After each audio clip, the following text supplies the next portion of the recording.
water bodies that we have not yet explored. And this makes the water bodies such an asset for us in this continent. In this graph here, you see a projection of employment that is generated by activities related to aquatic ecosystems in Africa. It gives you the situation in 2018 and then the projections for 2030 and 2063. So you see here the different sectors that are supported by these aquatic ecosystems. We have transport, we have port, fisheries, aquaculture, energy, minerals, oil and gas, tourism, blue carbon sequestration, and then research and education. Now, when you look at this graph, you will see that coastal tourism has the highest potential for Africa. And the figures show that the different blue economy sectors generate 49 million jobs. That was in 2018. The projection is that by 2030, the figures will be 57 million. We'll have 57 million jobs related to these water bodies, so to speak. And then also in 2063, the estimate is expected to reach 78 million. So we see the potential that our water bodies have in terms of job creation. So they are really important, and it is one of the reasons why we have met here today to understand what opportunities our water bodies hold for us and how we can sustainably develop them.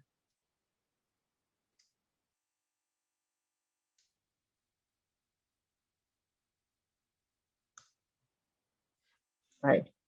So let's look at some of the drivers of change for blue economic development in Africa. Why are we talking about blue economic development? Why the need for looking at our oceans and our rivers and our lakes? Projections have shown that Africa's population growth demand is increasing. There's an estimated population of almost 3 billion in 2063. It means that goods and services will be multiplied by 2.5. We also know about the ongoing regional or international economic integration that is happening. We are aware of the Africa Free Continental Trade Area Agreement, which has its headquarters in Accra, Ghana. And we are aware that this agreement is actually meant to open up trade and intra-Africa trade. That means reducing the barriers to trade within Africa. And this means a lot of movement of people and goods across. And we know that these movements usually go by sea as well as road. So there is a need to develop actions or strategies to curb or to address this increase in flow of people and goods. We also have the ongoing Chinese trade pacts with different African countries, where there are a lot of trade agreements to ease the move of goods and services within the African continent with the rest of the world. Another issue has to do with environmental and biodiversity protection. And as you may be aware, there are a lot of funding and investment into conserving the ecosystems, because as you saw with the ecosystem services, if these ecosystems are not protected or they are not conserved, they will cease to provide us with the services that support our activities. So the need for environmental protection and biodiversity protection is also an important driver for blue economy development in Africa. Another reason is the blue energy development. Now, we know that a lot of countries, especially a lot of African countries, are prospecting for oil and gas exploration. And this energy demand, to meet it, the potential of our water bodies to provide these resources are being explored daily at such high rates, and there need to be measures to address these needs. So it's part of the reason why blue economy development has become an issue for Africa. Another issue is to do with ocean mining for different resources. Now, various countries are going into deep sea mining, and we have been told that there are quite a number of minerals hiding there in the seabed that we are not even aware of. And some countries have already started exploiting them. And the more we get to know these things, the more the need is to plan for it and strategize for it. And finally, another driver of change is the large companies and countries that are improving their transport systems. If you come from a port state or a coastal country, you would know that there is always a need to expand port infrastructure. And this is because every country is trying to position their ports strategically to be able to receive modern ships that are being created. I mean, they are large and they require bigger space and other infrastructure. And for that reason, there is a need to expand ports. These are all issues that are driving the need for blue economy development in Africa. Now, Africa has identified the need to develop. You are aware of the number of issues related to our development. And so we have this strategic document guiding our development, which is called the Agenda 2063. Now, this Agenda 2063 is a strategic framework for transforming the African economy over the next 50 years. And the aim is to have a prosperous Africa, which is based on inclusive growth and sustainable development. There are a number of goals set for this agenda, but the sixth goal is dedicated to blue economy development for accelerated economic growth. So this is, blue economy is actually a transformational growth agenda for Africa. When we talk about blue economy, there are several definitions people have tried to give to what blue economy is. I picked this one because it's quite simple and it's clear, straight to the point. It's from the World Bank, and they define the blue economy as the sustainable use of ocean resources for economic growth, improved livelihoods and jobs, and also for ocean ecosystem health. So we see the important issues of blue economy development here. The key word is sustainable use. When we talk about sustainable use, we are talking about using resources today in such a way that future generations will also have the access to the resources. That means that we use the resources for economic growth, but then we also think about the health of the ecosystems that are producing or providing the resources for us. Now, in the African context, when we talk about blue economy, it's not only related to the ocean, but it also includes the rivers and the lakes, all the water bodies we have in the continent. Now, in this diagram, we see a number of sectors that are supported by the blue economy. We have renewable energy, we have tourism, there is fisheries, maritime transport. Some of the issues related to it include climate change and waste management.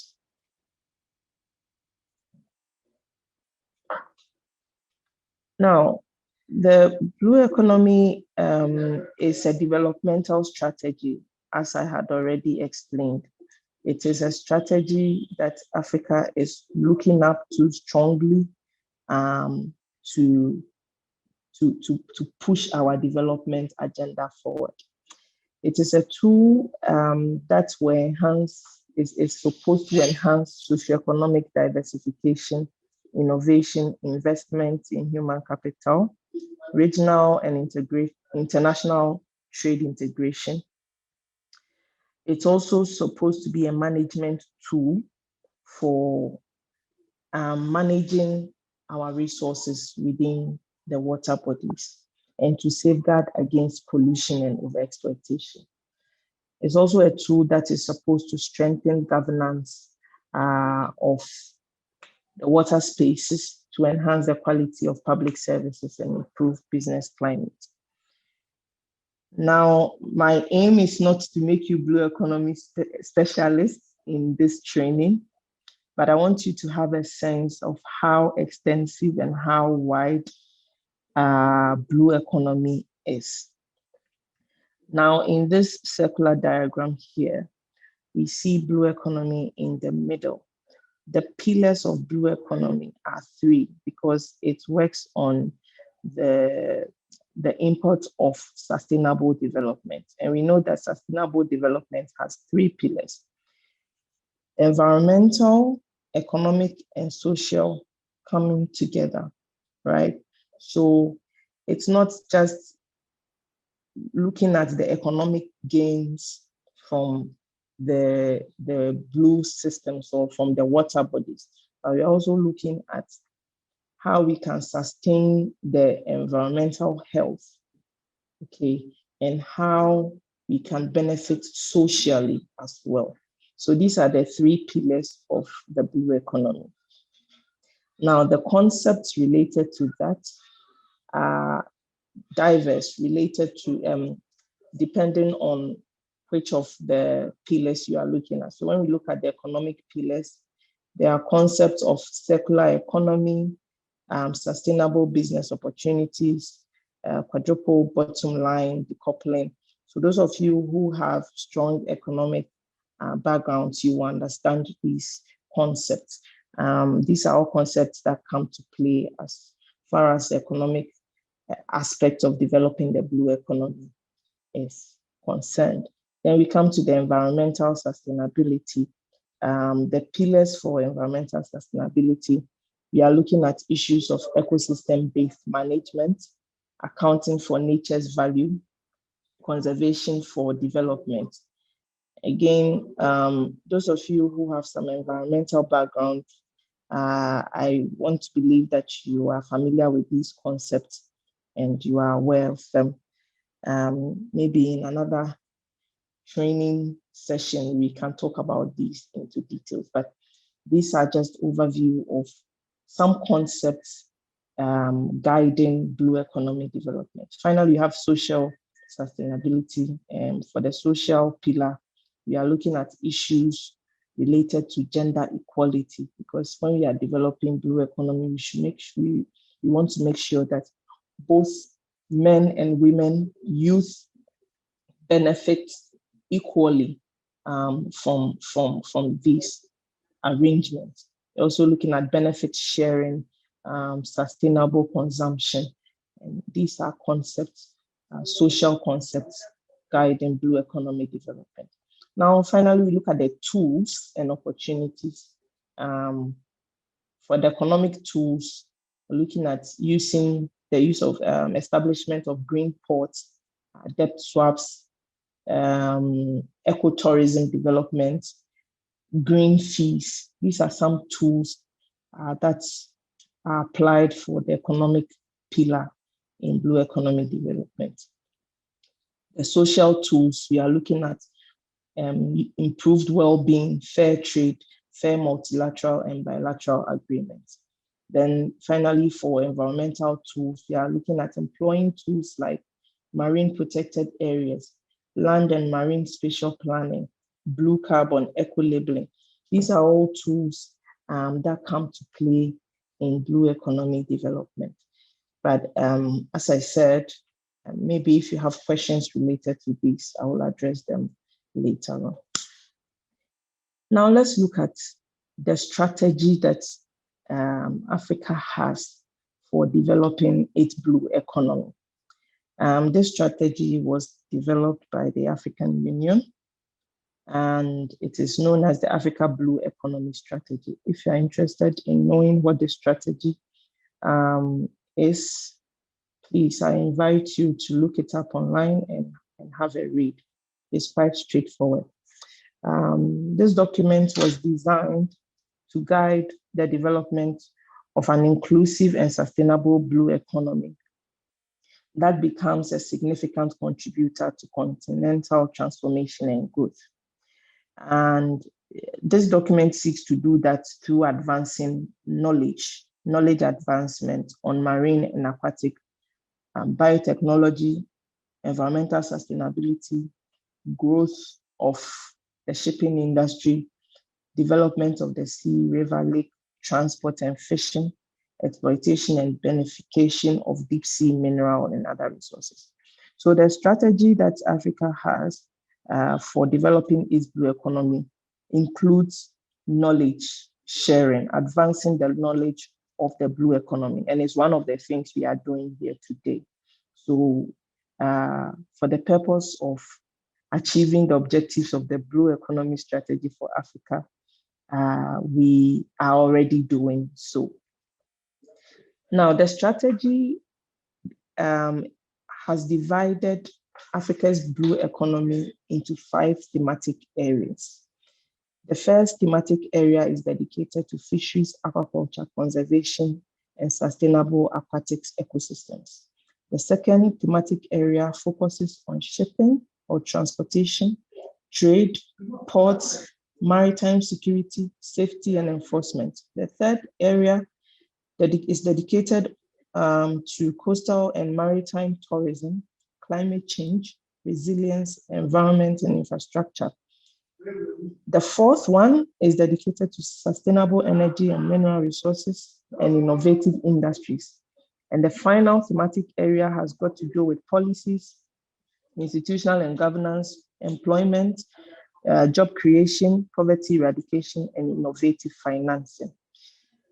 I believe that each one of you here today who has interest in blue economy has at least identified one thematic area of interest, or that is familiar with the work or responsibility you are doing. I want to pause here.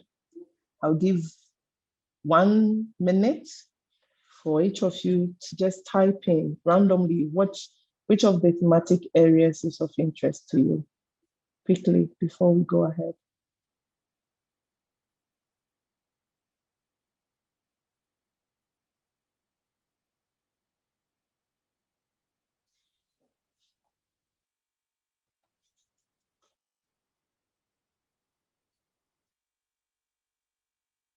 $20 seconds more.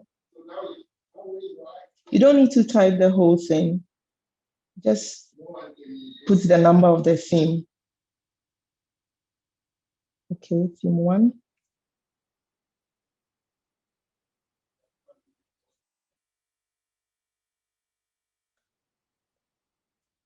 Anyone else? Okay.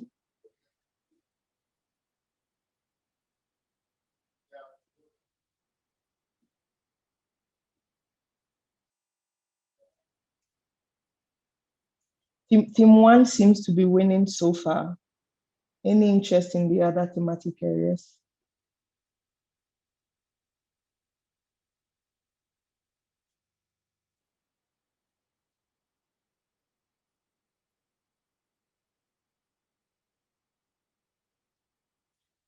All right, so we proceed. Thank you for the response. Okay, I see an interest in ports, maritime security. Interesting. Okay. 2, shipping. Anyone interested in coastal and maritime tourism, climate change issues? Okay, okay. No policy person, no policy interests, governance, employment.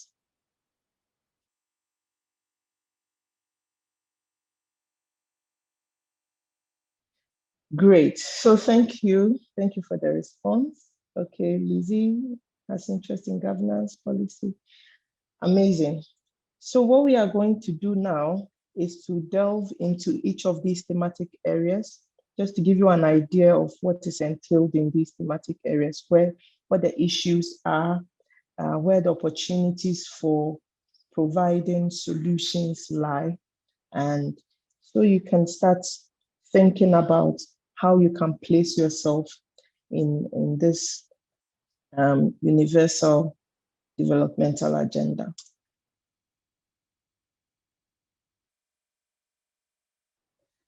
I think it's just okay. So first thematic area, theme 1.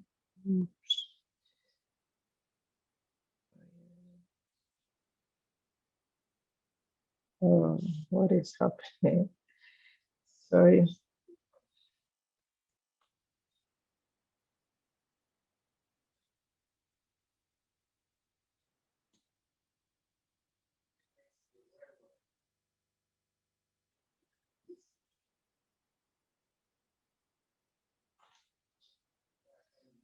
Okay. So thematic area 1.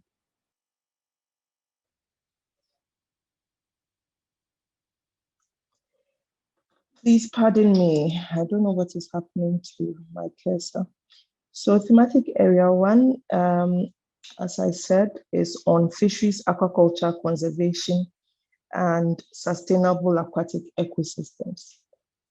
Now, in the photo on the left, is a photo depicting fisheries, and it is one of the traditional activities related to our water bodies that all of us are familiar with.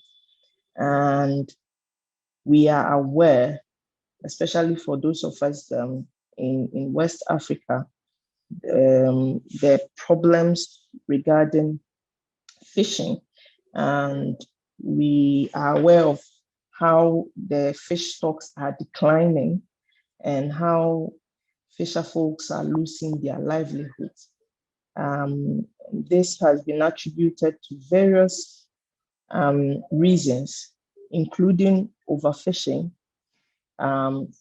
use of illegal methods in fishing, unregulated and unreported fishing activities, issues with licensing.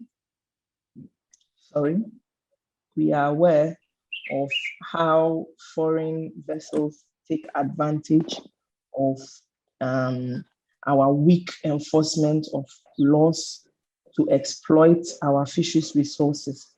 The issues related to fisheries are endless. I think when I start talking about it, I'll get passionate and we may not close today. But maybe in the discussion, we can talk more about these issues. So there is the need to monitor what happens in our water bodies, to be able to control, to have surveillance and know who is doing what in our water bodies, especially when you go out at sea. And so these are some of the needs in the fishing sector. We have markets, we in most of African countries. Can you hear me?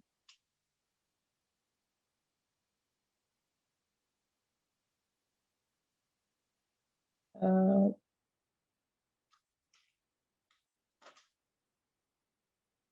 Please let me know if you can hear me still. Okay, thank you, Lizzie.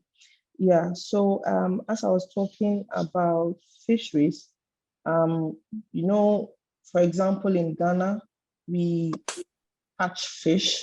However, we import a lot of fish.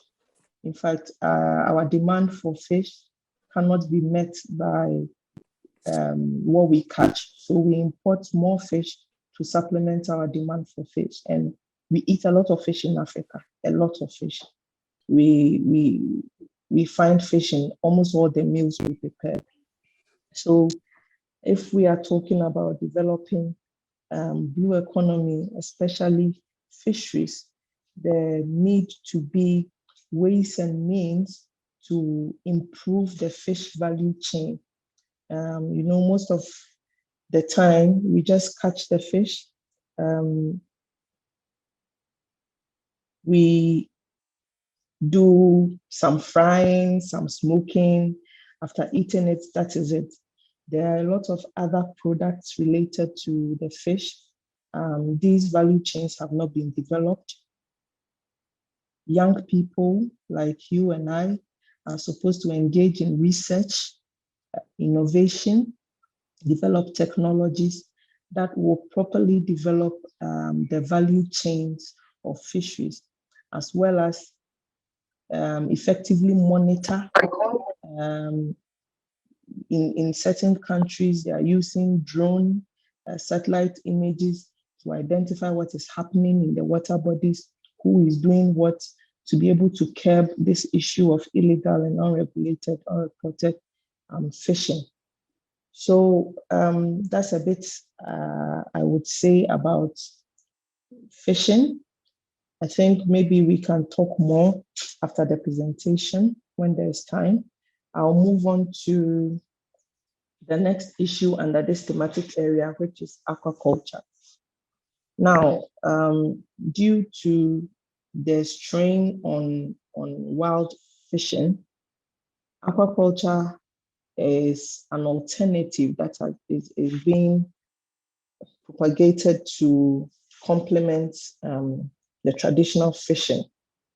And we know that even though this is it seemed to be a very good solution, there are challenges related to it. First of all, the knowledge about how to establish the farms, how to keep the fish in good condition, how to market them. It's all something that needs to be assisted, that people need assistance for. The investment into this business of aquaculture is not so easy. It's highly expensive. It's intensive as well, because you have to be looking at issues related to water quality management to make sure that you do not wake up one day and lose all your fish. So there is also a strong need for research, for innovation, and also technology. Is there anyone here who is into aquaculture in the group? Anyone? Okay, no.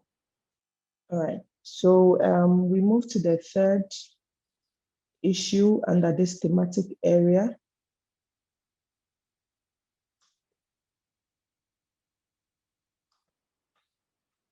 Why does this thing refuse to move?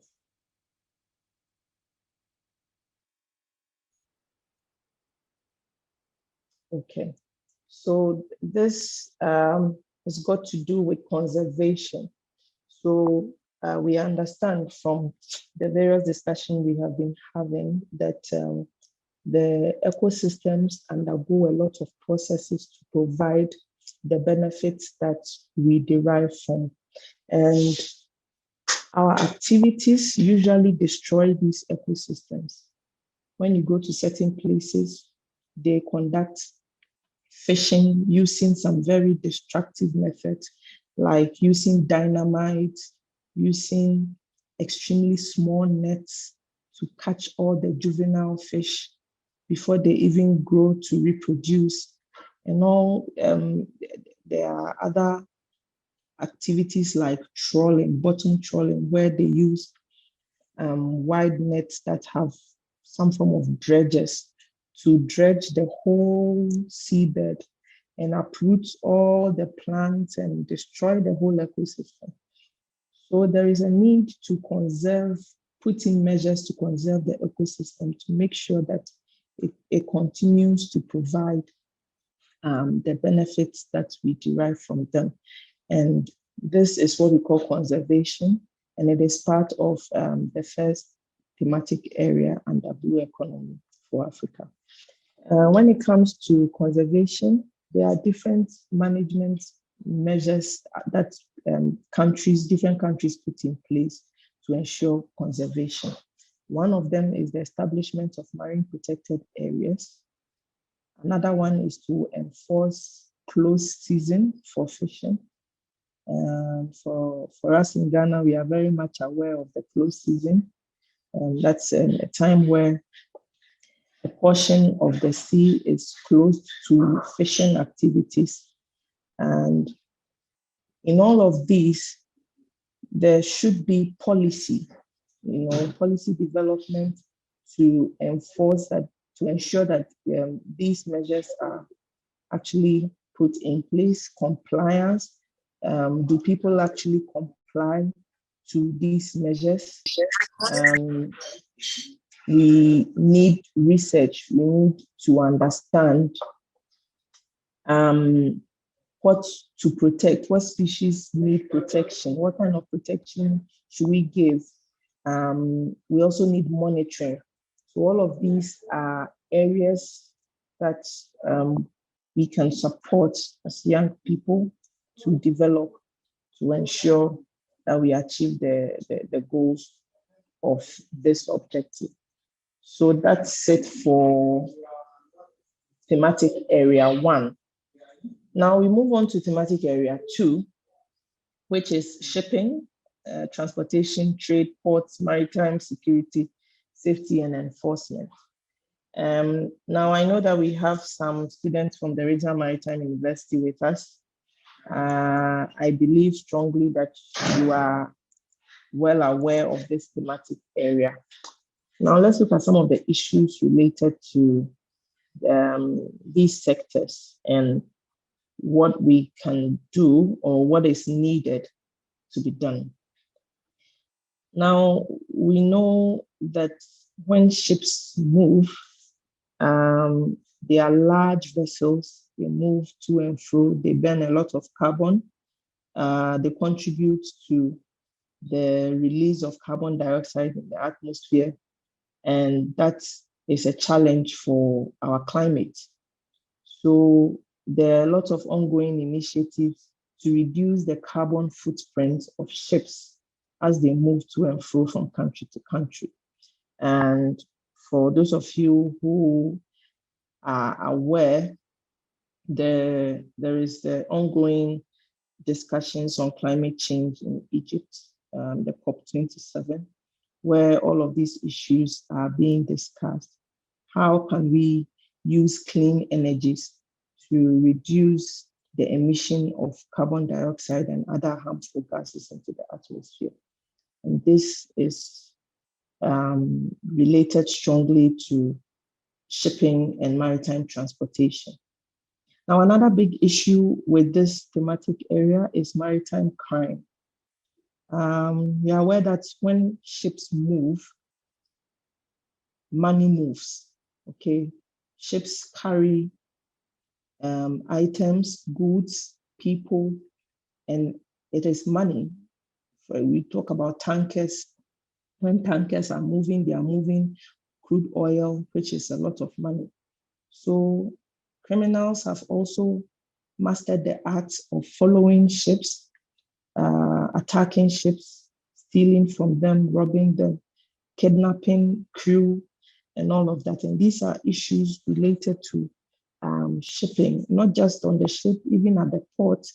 There's a lot of stealing also at the port.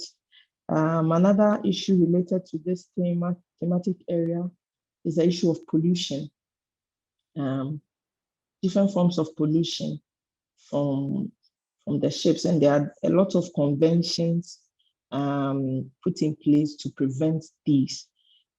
So then we talk about the issue of compliance and conformance to all of these rules and regulations set at the ports to prevent these issues.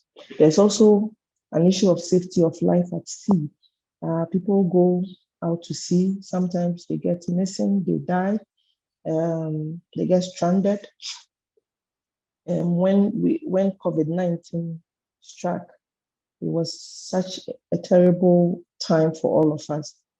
But I can assure you that those who were at sea were hit most because they had issues. No port wanted to receive them because no one was sure whether they were carrying the virus or not. So some of them were left at sea for long periods of time. All of these issues must be addressed. And so if we are looking at developing blue economy, what measures have we put in place to address some of these issues? Then there is also the issue of providing maritime services, providing insurance for ensuring the cargo and also the lives of people involved in these trading activities by sea. Then there's also the issue of developing port infrastructure. As a country, how do you position yourself? How do you develop your port infrastructure to take advantage of trade issues? So there are quite a number of issues related to this thematic area and quite a number of opportunities to provide solutions to some of these challenges that I have raised here. Another topic under this thematic area, which is maritime security, is closely linked. I have spoken about most of these issues already. How do we equip our security agencies to enforce the law when it comes to maritime trade and shipping? For example, when you arrest offenders at sea, how do you prosecute them? Which country's legal framework do you apply to them? These are all issues. We have issues of maritime law. There are people who are dedicated to studying the law governing the use of the oceans, and all of these people contribute to the development of this thematic area. Now we move to thematic area 3, which is coastal and maritime tourism, which is linked with climate change, resilience, environment, and infrastructure. Now, in the following pictures, you can have an idea of what this thematic area is about. We have the issue of tourism. A number of us enjoy going to the beach, going to relax, going to have some breeze. But the coastal area is an area that is utilized by different interests or different users. Okay, you go to the beach today to sit at a particular spot. Tomorrow you go there and a hotel has been put up there, or fishermen use a particular space for parking their canoes, and then the next day they come and a shipping port has been erected there, so they cannot use that space any longer. And the issue of spatial conflict is a big problem when it comes to the coastal areas. And in developing maritime tourism, This is one big issue that needs to be addressed.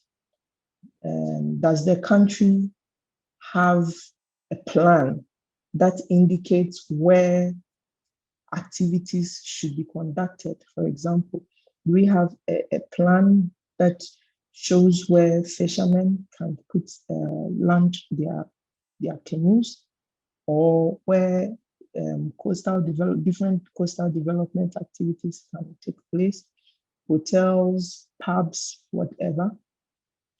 All of these are issues that need to be addressed. Now, we also have a problem with pollution. How are we managing the plastic waste, all of the pollutants that are dumped into the sea? For example, if you want to develop some form of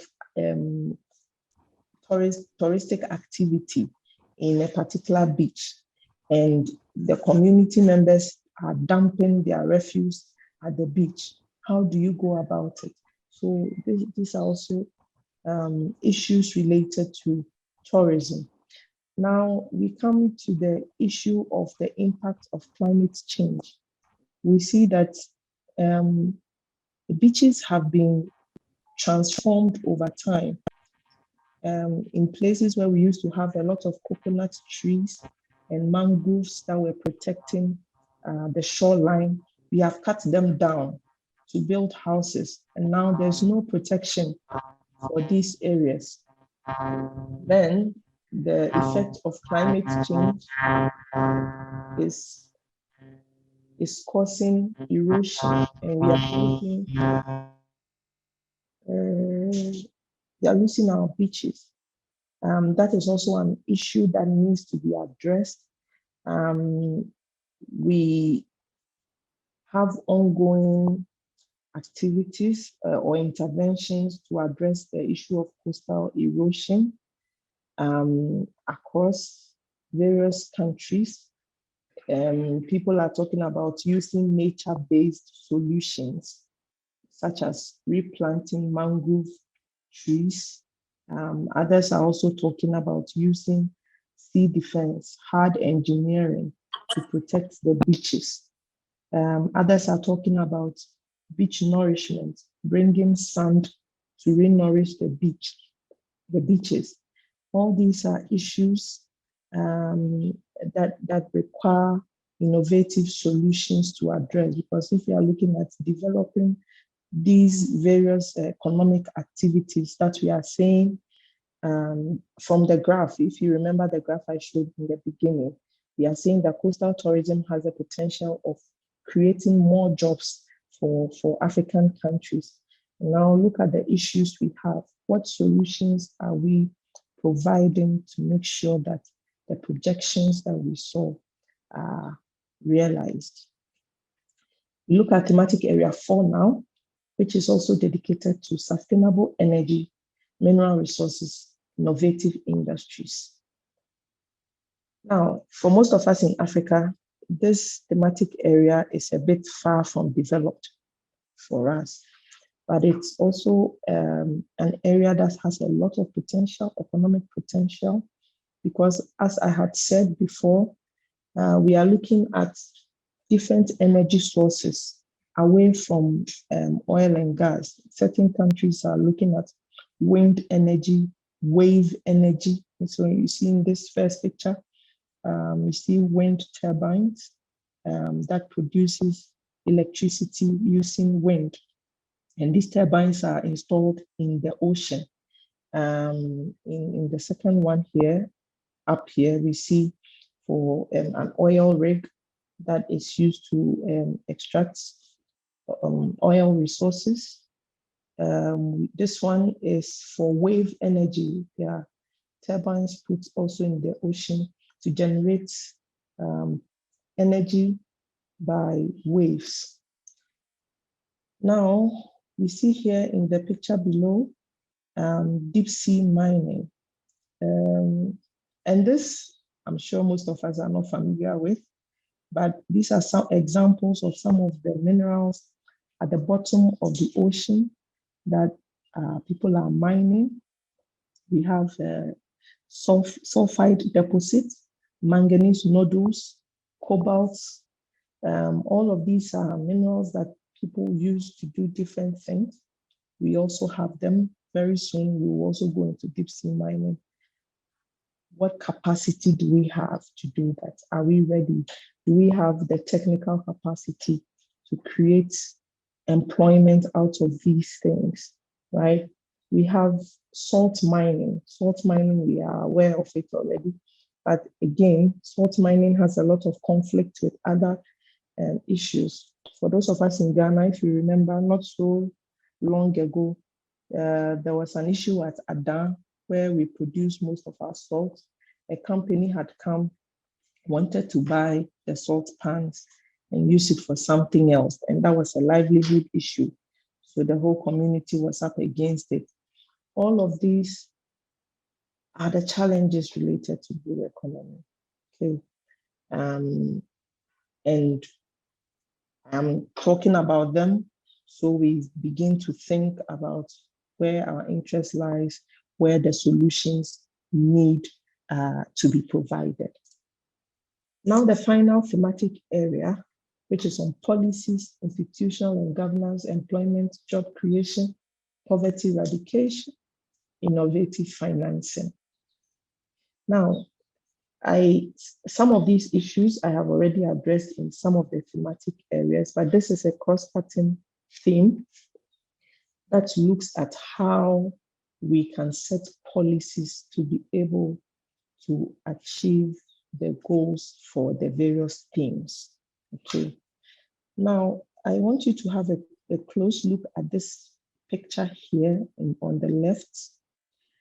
You see a nice water body and a lot of activities going on there, right?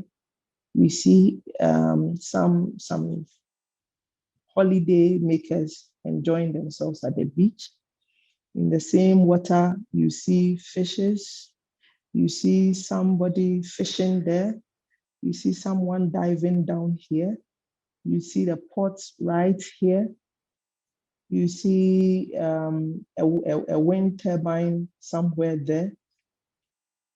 What is happening here? You see a big mess of activities, very chaotic. It is likely that the person diving down here can even be trapped in the net of the fisherman here, right? So this is the kind of situation that will be created as people look at developing the blue economy, different water-related activities. But the water is a big mass, right?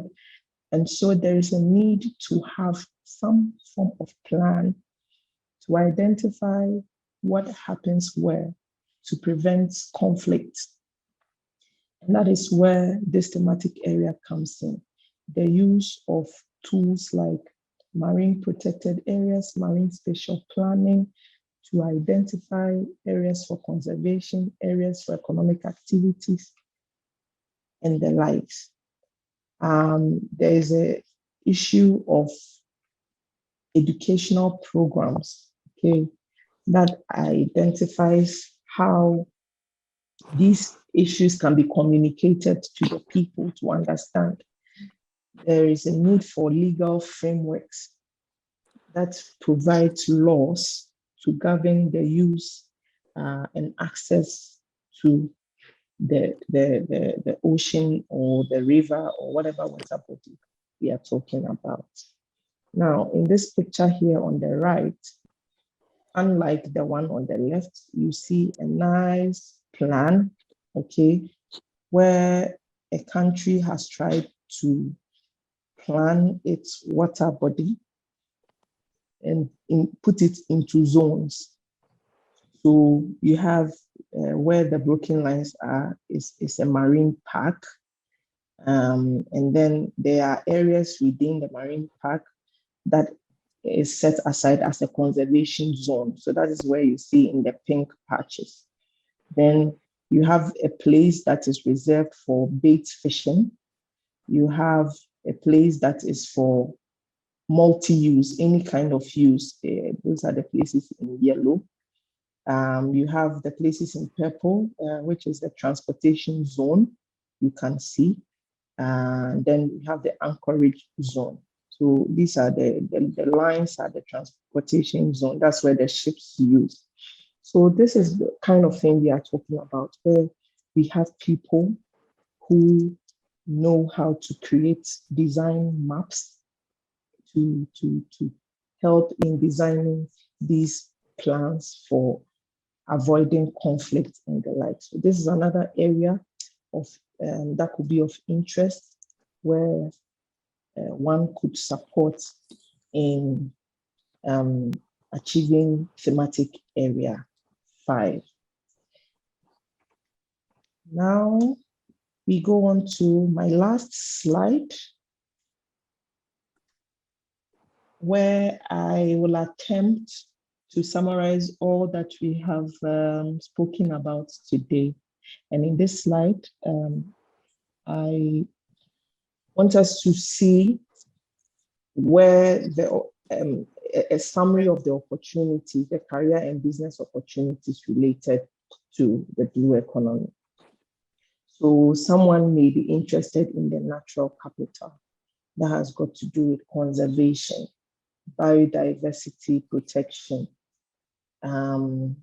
Those of you who are into sciences, fisheries sciences, to understand how the ecosystems work, the state of the ecosystems, what needs to be done to protect the ecosystems. That is for the natural capital. Then we have another area that has got to do with knowledge and creativity.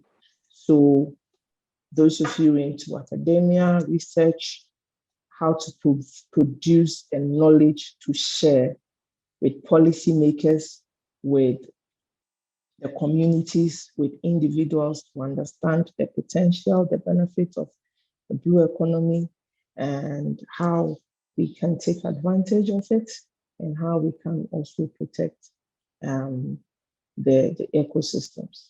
Then we have another category of people who go into marine and coastal development.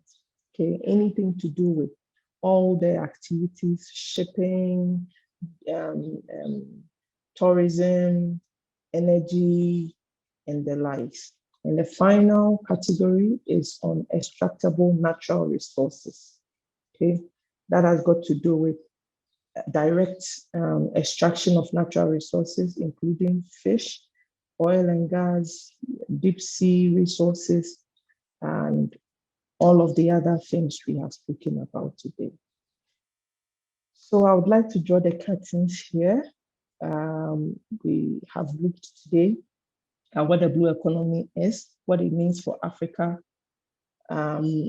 what Africa's strategy for blue economy is, and the areas where we can potentially develop our interest as young people in Africa. Thank you very much for your kind attention. And I'll take questions if there are any. Thanks. Thank you so much, Dr. Sagoe, for such an elaborate presentation.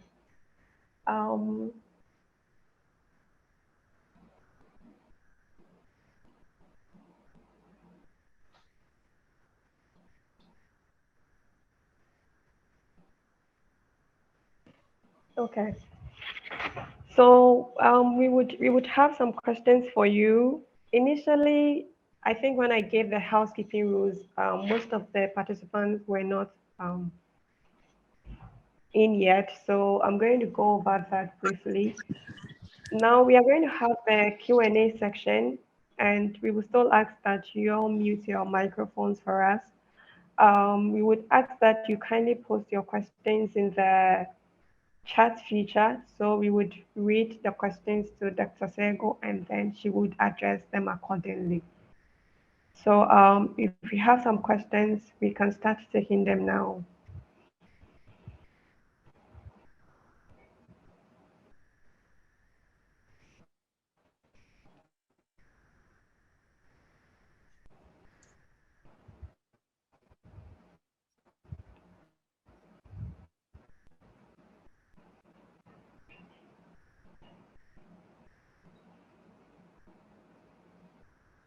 And Do hi we there. have questions for Dr. Sagoe? Yes, ma'am. Well, sorry. I think sometimes it takes Yes. a while to actually type in the questions. So if we could Okay. allow, because we've spent a lot of time, if we could allow for anyone with a question to unmute and just ask, it should be fine also. Okay. So maybe they can just indicate show the hand sign so that we can just Exactly. call them up. Yeah. Okay. I think that should work as well. So, hello guys, please, like she just advised, if you have a question, please use the hand sign, then we will just call you. So you unmute, then you ask her your question.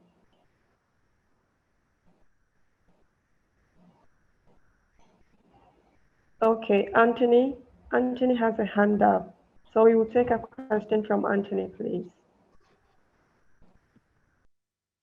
Yeah, thank you very much, Dr. Alberta. That's like the best blue economy lecture I've ever received. It was very interesting, and a lot of things I learned as well. And thing like you mentioned at the beginning, we are all learning, and I must say that I learned a lot of new things today as well. And I have just one comment, not really a question per se, especially to the participants, is that if we have to achieve some of the things or most of the things which Dr. Abeta has enumerated here, we need to be really courageous and speak up.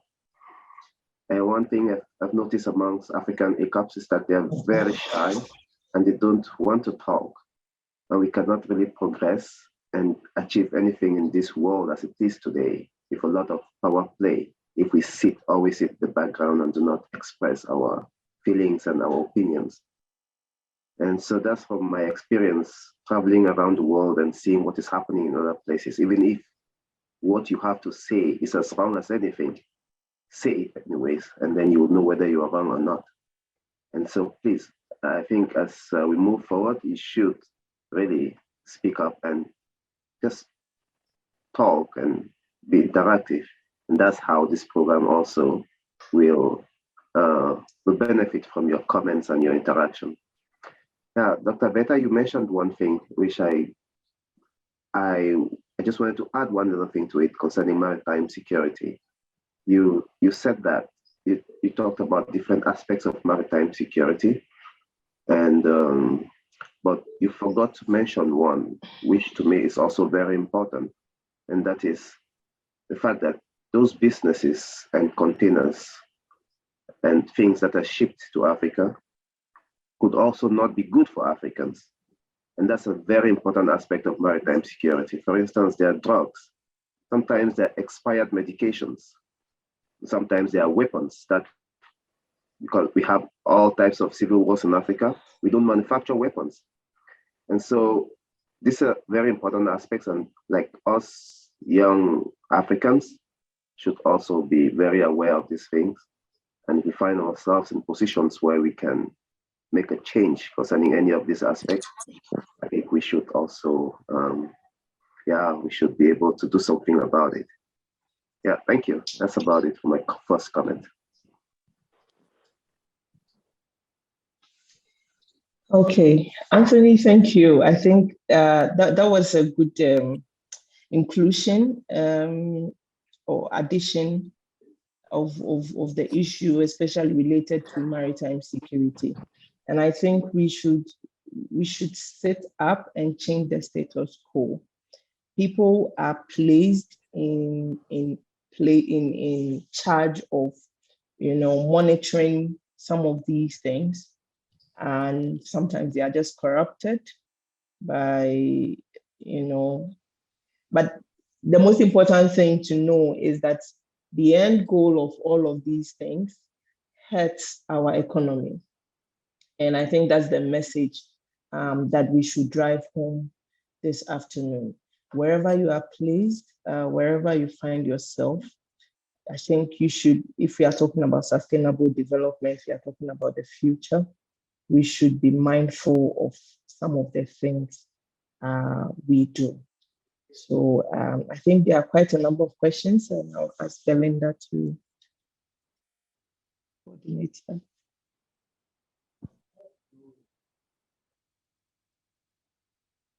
Is Belle still here?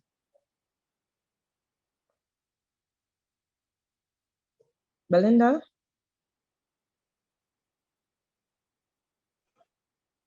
Okay. I don't know if she's still here, but I think there's a question from Hassan asking about the thematic area 5 on policy, whether it undergo to the blue economy. Hassan, if I understand you correctly, you want to know if thematic area 5 is also a blue economy sector. Is that what your question is about? Yes, Doctor. Thank you. Okay. So no, it is actually an enabler, right, of developing blue economy, because the concept is quite new, even though it's not new. And for every concept like that, you need a policy. Okay, you need a strategic direction, because countries already have a way of doing their things. So there should be a policy direction that, hey, you know what, this is how we used to manage our oceans and our water bodies.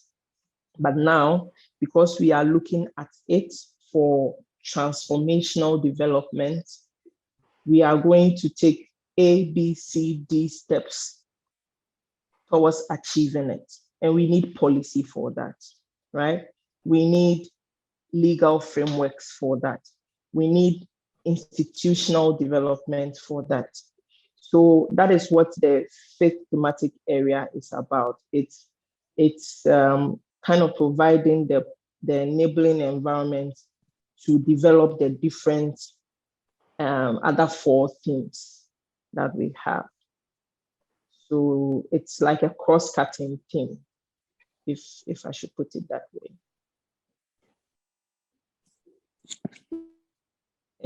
Are you okay with that, Hassan? Did I answer you?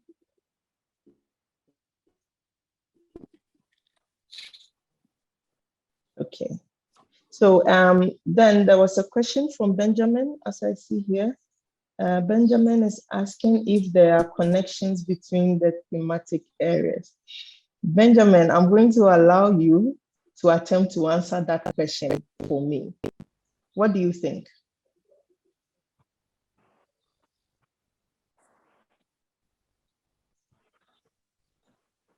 Thank you, Doctor. Can you hear me?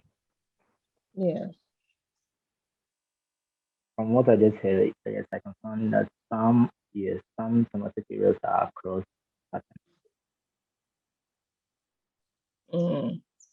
Yeah, so you are right. Actually, they are all linked. You have no idea how all the issues are linked with each other. Okay, let me give you an example. So there is, you remember the thematic area 1, which is on fisheries, aquaculture, and then conservation, right? And then you remember thematic area 3, which is on tourism, coastal tourism, climate change issues, blah, blah, blah. Can you imagine that, for example, if you are looking at the issue of conservation, and let's say the approach you want to use for conservation is to establish marine protected area. So you demarcate a place as a marine protected area, and then you prevent people, you tell people that, hey, you know what, for this specific place, don't go there to go and fish. We are protecting this place for maybe 3 months or 1 month or whatever. So you prevent people from actually going in there to extract fish. Okay. Now, what would the people be doing? Because that is their livelihood. You take it away from them by saying you want to protect the place. Okay. In certain areas, that is where tourism comes in. So they develop tourism to replace the activity of fishing. So, for example, if there are some specific species, fish species in that area that is of interest to people, they develop that as a tourism activity. People come there, they come to dive, so that instead of getting money from fishing, now you develop your livelihoods around tourism. So you see, it is linked. And then maybe even the touristic activity you are looking at developing is probably recreational fishing. So you provide some small boats for people to come there to pay to sit in the boats, let's say to go and do some kind of recreational fishing and come back. You need to develop a port in that area, right?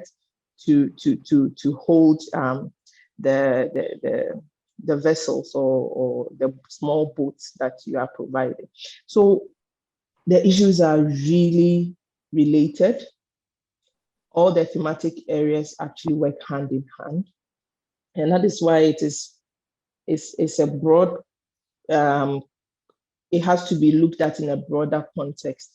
And that's why you need policy to actually regulate all these issues at different levels. You can do it on a big scale, on a national level, or even at the local level, or even sometimes you have it at the regional level. So they are very linked, to answer your question. Pretty, I see your hand up. Please unmute and ask your question. Okay. Thank you, Dr. Sagoe. That was a very insightful presentation. I would like to ask a question concerning the ocean conservation. What's our territorial waters, or let's say our constitution states the protection of our territorial waters, and then UNCLOS, the United Nations Convention on Laws of the Sea, have also outlined laws governing these waters or our marine sector. But sometimes our various marines are still not preserved. Is it from the individual or the laws or rules that are being brought from management level are not really being implemented, or there is no supervision? I don't get it, and I want you to explain that for me. Okay, Pretty. Your question got me laughing because our issues they are multifaceted, right? All the examples you have just given are actually part of the problem. From weak enforcement to lack of political will to even lack of understanding of the need to actually conserve some of these areas. There are lots of them. Are you Ghanaian? You are Ghanaian. Okay. Do you know that we don't have a marine protected area in Ghana? We don't have a single one, not one. But we have all the conventions, we have ratified all of them. In fact, we are very good at that. You ask yourself, why don't we have? Because, I mean, it just makes sense that we conserve our ecosystems. Look at what is happening with illegal mining and how we are polluting our water bodies. We know, but sometimes it's just like Anthony said, we do not speak up. We are not advocating well enough. We are not angry enough that our ecosystems are being destroyed. So some very greedy few people are destroying our ecosystems. They are doing whatever they like, and we are okay with it. It's fine. We are all sitting in. But it's one of the reasons why we engage in some of these discussions to expose what the issues are so that we can have more voices talking about the issue. and push those in position to actually intentionally allocate budget towards some of these things. Sometimes you hear the budgets that are read. I mean, no one ever cares about what is going on in the ocean. Nothing is dedicated to the ocean. We need advocates to say, hey, our ocean is important. Assign some funds towards developing activities related to conserving the oceans. So these are some of the things we can do at our level. But as I said, it's a bigger problem that has a lot of faces. Yeah. Thanks for that question. You are muted. You are muted. Okay. I'd like to ask another question. Okay. We all know the maritime domain is very crucial and relevant as the industry has a direct impact on much of our everyday lives.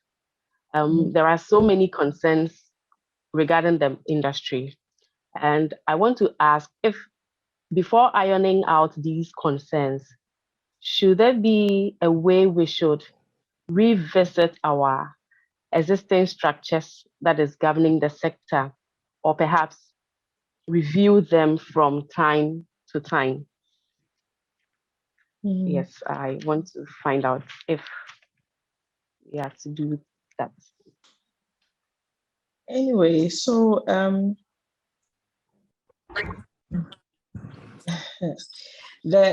okay, so there are different sectors, right?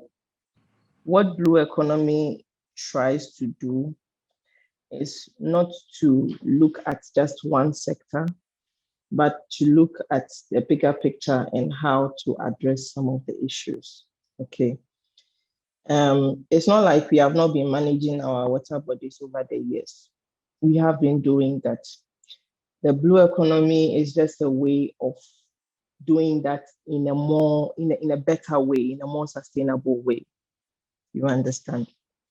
So now, if you ask me where we should start from, I think various countries within Africa are already looking at how they can,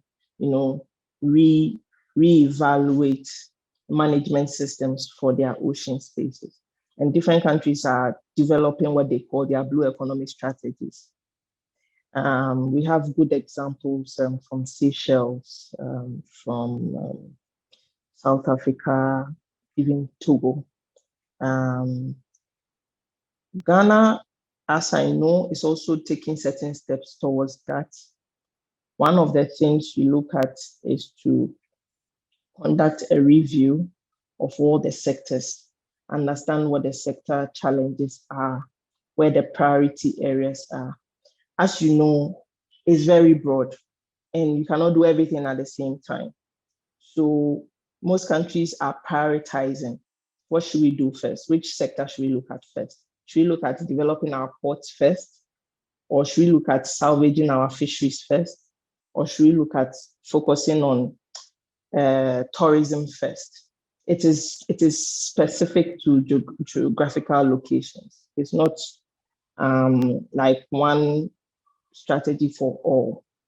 So it is done at country level, involving various country experts to advise on where to start from.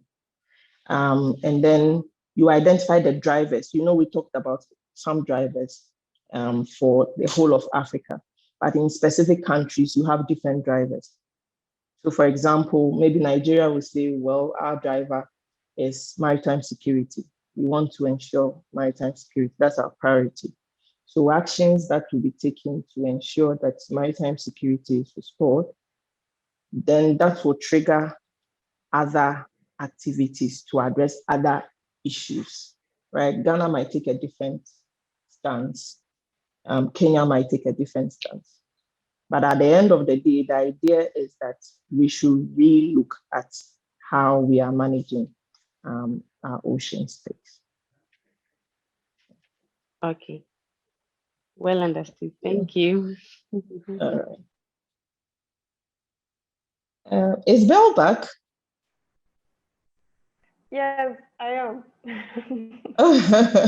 We lost you, so I took over. Yes, it got disconnected, so I had to rejoin. Okay, that's fine. Dr. Beto, So, can I say yes, please, something to Anthony. the last question? Okay. I think it's also in your domain of integrated coastal management. And so I think the question also try to touch on the fact that we need a mechanism, a well-defined mechanism put in place, because as it stands now, it's so complex just to visualize these different challenges because of the multifaceted nature and also the complexity of these different problems that are so interlinked and intertwined. So what kind of mechanism can we put in place that will address all of these issues and also take into consideration the different stakeholders' interest, as well as the policy making mechanisms? Yeah. So I think you already gave a clue um, in your question. So we have tools. You remember I spoke about some tools in the beginning. I mean, the issues were just so many. I didn't want to also confuse my participants with all the technical issues, but there are tools for organizing all of this, so to say, chaos. Examples of some of these tools include what we call integrated coastal zone management, where countries develop what you call their coastal zone management plans. So in these plans, you have an overview of what happens in the coastal areas, what activities are there, who are the stakeholders or the institutions in charge, what the priorities are for developing the coastal zone. So for example, in some countries, coastal zone management plans, you have rules on how to get licensed. For example, to put up extractor in the coastal zone, how to obtain license to fish in a specific area, how to obtain license to explore oil deposits. So that's kind of creates some sanity within the coastal zone. Now, there is also marine spatial planning, which goes beyond the coastal area to include the sea. For those of you who are aware of what exclusive economic zone is, that is the area within the jurisdiction of every country where economic activities related to the sea can be developed. And so there is also the move or the call for countries to start developing their marine spatial plans so that we can have some sanity within the ocean. So if, for example, Ghana has a marine spatial plan and an investor comes in from China and says, hey, you know what, I want to fish in your waters, we should be able to identify where exactly the fishing will be taking place, what kind of fish species are even prevalent in that place that they will be catching. What is the habitat, the structure of that area like? Is it sandy? Is it rocky? We need to cure our blindness, to our ocean space. And these are some of the things that the tools that we can use to do that. And as young people, we should be aware of them. As you are trying to identify your career areas, thinking about them, you should know where you can apply your strength, your skills, and then the knowledge you have acquired. Sometimes someone will say, oh, I did accounting. What business do I have in blue economy? Or I did business. I did business management. What do I have to do? Or I did journalism. Or I am a media man. What do I have to do in this blue economy thing? I tell you, with all the issues we have discussed here, you have a place and you have a role to play. You just have to know what the problem is and then come up with a solution. Thank you. All right. Thank you so much, Dr. Anthony. I'm sorry. Anthony, you distracted me with your hand up. You still have a question? I have a lot of doctors around today. Do you have another question for Dr. Sagoe? I still see a hand up on your screen. No, maybe later, but I still have a lot of questions, but I'll just keep them for later. I don't know how much time we have left. The question is about how much time she has left, actually. Okay. So I think I can spare the next 10 minutes and then run away. Okay, so maybe let the participants also try to maybe clear some of the doubts then. Okay, I saw a question from Ivaldo, so I'm going to read that for you, Doc. He's asking, does the lack of scientific knowledge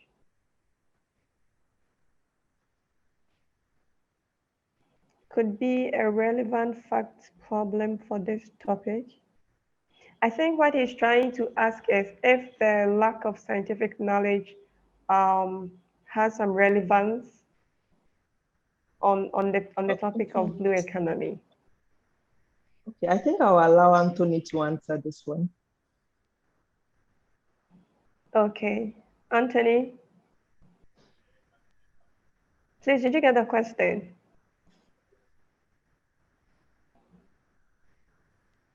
Was that to me? I didn't get that. Okay, so one of the participants asked a question, but Dr. Sagoe is saying she would like for you to take that question. Okay, what's that? Sorry. Okay, so disconnected somehow. Okay, that's fine. So the person is asking if the lack of scientific knowledge has any relevance on the problem, as in on Africa's blue economy, the problem with Africa's blue economy. Okay, yeah, that's a very good question. And I'll say that we really do not lack scientific knowledge.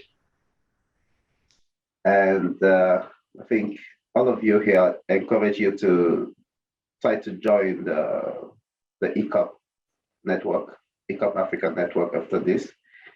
And you'll notice that we do not have a problem with scientific knowledge. In fact, we have a lot of expertise pertaining to the ocean and environment. And we have a lot of experts in international organizations. And that proves that we do not have a shortage of knowledge and skills. But the problem is, have we streamlined this knowledge and skills in the right direction? Are we uniting our efforts to target issues on a common front? And are we making our are we bringing our knowledge to the fore enough? Are we publicizing ourselves and our activities enough? So these are the questions which we really do have to answer, not the lack of knowledge. And you at this level of your careers, you already also have a lot of knowledge in one aspect of, or several aspects of the marine ecosystem and marine environment. And so you do not lack. The thing now is, how do we bring the different knowledge bases in addition to our traditional knowledge together to address specific issues? And now the question of knowledge and the question of integration now come face to face. We need a holistic approach where these different knowledge structures come together and target those complex issues, because one specific knowledge base cannot. That's the whole issue. It's not whether someone is an expert in geology or ecology that will solve these problems. No, it's how we bring together these different types of knowledge in an integrated mechanism and address the different issues and taking into consideration the different stakeholders. And that's where the aspect of integrated coastal management and ecosystem-based management comes in, like Dr. Alberta had mentioned earlier. So I hope I answered the question. Hello? Hello? Yeah, Ivaldo. Yes, yes. Hello? We're getting you. Okay. I would like to agree.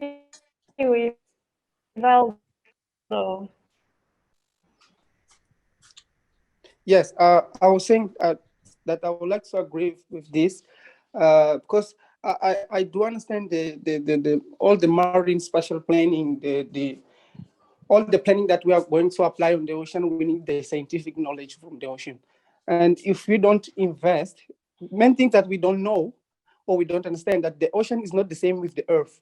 The Earth, I'm talking about the continental part. It's difficult to understand how the ocean behaves. Invest to do studies related to the ocean. So if we don't know our ocean, how I do think that we need to invest on marine sciences. This we could invest in marine science and get all other stakeholders investing in this area, and we can get knowledge that could possibly could give us opportunity to implement this kind of planning. I just think like this, and the connection with the scientific connection, because I do know that we are not connected in scientific knowledge in Africa. We are implementing our planning in our countries. So we need to connect this scientific knowledge. Yeah. Thank you. I don't know if you get me very well. Yeah, can I answer that? Yeah, Ivaldo, I get you very well, and you're very correct. And I'll just try to reiterate what I mentioned earlier, is that we need that scientific knowledge. It's the base of any for any progress and to achieve any kind of sustainable outcomes in the ocean. But what I was saying is that we do not lack it. It's all about bringing it together where we need it. And so Africa will not go into now start, we need to develop courses in the universities. And we need to educate young people. And this is one of the objectives of the Gulf of Guinea Maritime Institute, is to bring this kind of knowledge to young people. But in the ECOP program, for instance, we have young people of different scientific backgrounds. And so we are not going now to start searching for the knowledge. It's there already. It's now all we need to do is to bring it to those who need it. And that's why capacity development is one of the key pillars of the ECOP program. And so for young people, and what you are doing now, that's part of the whole package. And yeah, I really agree with you. We need to do this. And like I mentioned at the beginning, that we need capacity development and empowerment. And also we need to understand what we have in terms of our resources and in terms of our strengths. And then go towards other stakeholders at the global stage, knowing these strengths. Because if we go continuously towards others with the mindset of being inferior and being beggars without empowerment, even if we have all the knowledge, that will still not help us. So we need all of this together, in addition to the knowledge. And also the thing I mentioned earlier, that we need this knowledge to be integrated, all of these scientific experts to work together to achieve a specific outcome. Yeah. So yeah, that's about it. Yeah, thanks.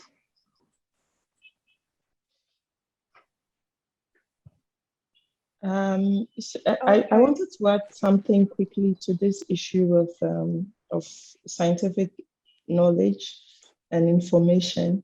And it's one observation I have made that mostly in Africa, we conduct research, we make our findings, but we never translate the results of the findings into solutions that transform the situation.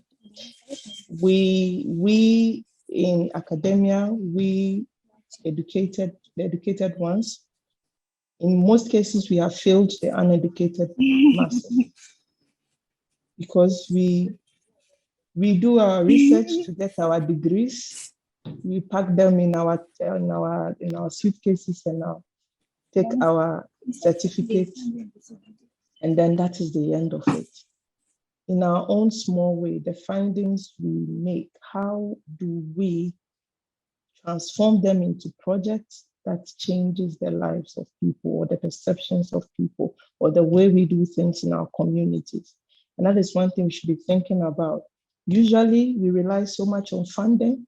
If there's no funding coming in to support what we are doing, we throw it away and then go and look for the next thing that has funding to chop some big money. Money is good, but we are the first agents of change.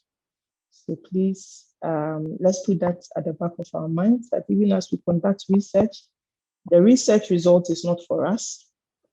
It is to actually solve the problem for which we commissioned the research. Thank you. Thank you so much, Dr. Sagoe. Thank you, Dr. Inda, for such insightful delivery from both of you.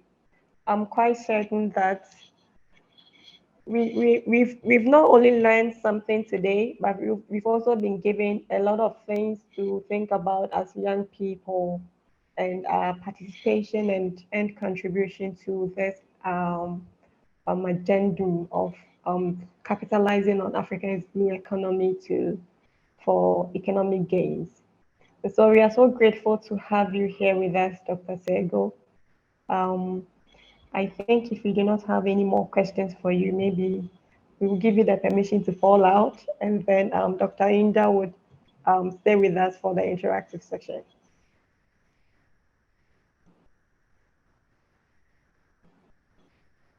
You're muted, please. Oh, yeah, sorry. So I said thank you very much. It's really been a pleasure. I'm always very passionate about these issues. I'm glad for your questions and the feedback. And I believe that you would commit to this training to the end and for all the other activities we have for you. It is meant to be a stepping stone for addressing, if not a lot, some of the issues that we have spoken about today. So I wish you all the best. Feel free if you have any other questions. You can have my contact details from the Secretariat. I'll be available to keep interacting with you. If I find the time every now and then, I'll be popping in to join you for your other sessions. And I wish you all the best. Thank you very much. Thank you too. Thank you so much. We look forward to having you in our other sessions as well. We could always use extra worth of knowledge from you, so you're always welcome. Thank you. All right. Bye-bye. Bye.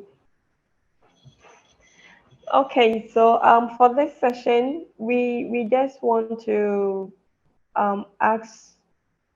pose a question to all of us here, and Dr. Inda is going to lead us through that section. I think Dr. Sagoe gave us a lot of information, insightful and educative and informative. Now we would want to know your take on this whole blue economy that we are talking about. because I stated initially that the purpose of this training is not only to equip you with first-hand knowledge on blue economy, but we also want to have that open discussion as early career ocean professionals. What's your take on this trajectory, Africa's blue economy trajectory? So the question from the Institute, I'm going to post it in the chat. I would read it, but I'll still post it here so that anyone can refer to it as and when we move on.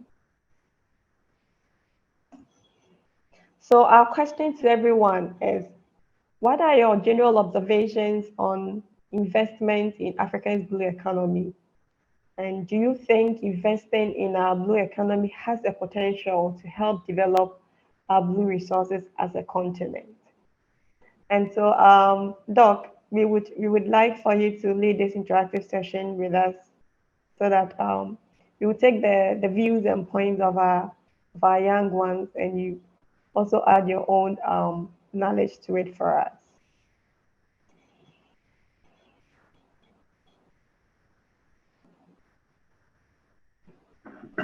All right. Thank you, Belinda. And I think we should start by just opening the floor for everyone who wants to say something to this question, right? Yeah, so if anyone has any idea concerning this particular question or any part of the question, please just open your mic and talk. So we'll listen to you. And we will also learn a lot from you and from your experience in your country or your industry where you work. So all of these things matter. And some knowledge which you have, we do not have. And so we would really like to have this session as interactive as possible. And remember, nothing you say would be wrong. And everything you say would be a learning opportunity for all of us. So let's go. So if anyone has anything to say, just open your mic and let's begin. So what's your general? May I suggest if maybe they use the hand emoji to help us identify them easily? Yeah, okay. So if you have a comment, kindly use the hand emoji so that we can easily identify you. Please, let's talk. Dr. Inda already mentioned that we don't use our voice as a continent, and as young people, I know how we can all be so opinionated on social media. But when it comes to platforms like this, where we have such continent-changing discussions, we seem not to talk a lot, and that has been a detriment to our continent. So yes, exactly. please, yes, let's capitalize on this opportunity and say whatever it is that you have on your mind.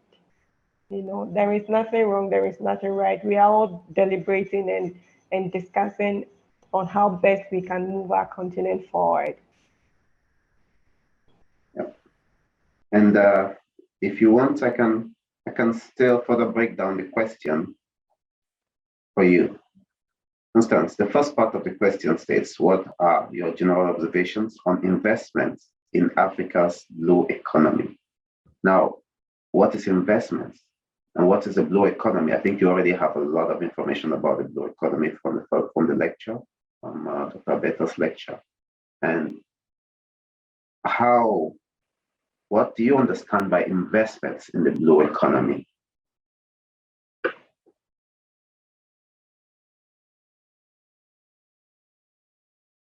So if anyone has an answer to this question, please just put up your hand and let's talk about it. Because we all have this issue of talking about lack of jobs. I think that's the main thing young people in Africa talk about, unemployment. And we have now the opportunity in the context of the blue economy to not only get those jobs, but also to create them, right? And this is your opportunity to say how you can get such jobs and how you can create them and how we can help in the process as well. Okay, I think Hassan has a hand up. Hassan, you can go first. Good afternoon. Yeah. I hope everyone is doing well. I want first to thank for the Institute for arranging this wonderful platform by getting knowledge and also sharing our ideas. After that, I want also to thank the organizers and also the Dr. Albert, who has presented this wonderful presentation. After all, I want to go in the directly to the question. In general, when we say the blue economy, the world, except Africa, the world has already started to benefit the blue economy, the blue economy that they have. But when we come to Africa, especially, I will try to applicate the question with my country. Please excuse me. When we say the blue economy, in general, in Somalia, especially, we focus on the fisheries. Though these days there has been an issue about petroleum and oil drilling, something like that, but nothing has been started about that thing. But in general, we always focus on the fisheries and nothing else. We always advantage only the fisheries, even the shipping and these things. We do not advantage the way it should be to advantage. But we can advantage the fisheries as well as we can advantage the tourism in general. Somalia, we never advantage the tourism by bringing the people and making the environment that they can come and do these things. And also by adding that, we have the longest mainland coastline in Africa. And we have not advantaged well because of the challenges or insecurity, though these days we are becoming better and better. And also conservation is an existing issue, but in general, we do not advantage. Like the Dr. Alberta said, we do not have marine protected areas. Other than marine protected areas, we do not advantage even the fisheries well.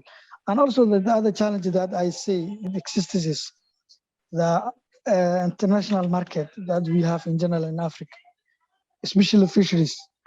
We have very limited markets in Africa. We do not come together and just campaign to get international markets for fisheries.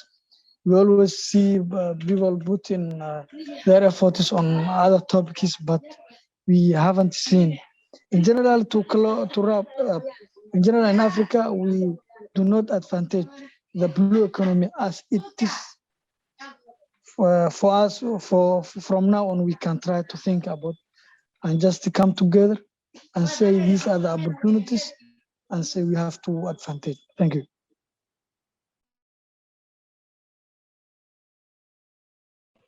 Thank you very much, Hassan, for that very insightful contribution. And like I mentioned earlier, we can learn a lot from some of the things you guys have to say.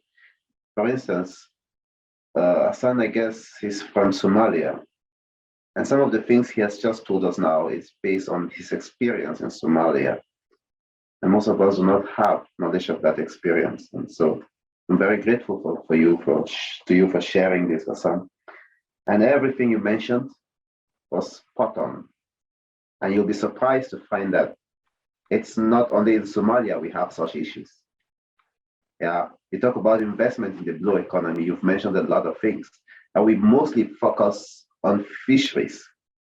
And even with that single focus, we still don't even do it well, because most of us still import fish, a lot of fish, like we saw from the lecture earlier. So if we only focus on fisheries and we still can't even manage our fisheries well, to the point where we become self-sufficient and consume our fish and sell to the rest of the world, then we are really not doing anything, and still we are so much asleep. And so that's what the sun is telling us, that we need to wake up. We need to prioritize other low economy sectors. We used to prioritize our shipping sector. We need to prioritize conservation. Yeah. We need to prioritize other forms of exploration in a sustainable way. And in that sense, he touched exactly what this question is all about: investment in the blue economy. But now, Hassan, the question which I'll throw back at you is this: if we have to prioritize all of these things, which we need to do in order to be in the context of a sustainable blue economy, where do we get the money? Because investments come with a heavy financial cost. Thank you. I think the question goes to me directly. Yeah. The opportunities, there are a lot, but we are just required to advantage. For example, when we say fisheries, it is a very big opportunity.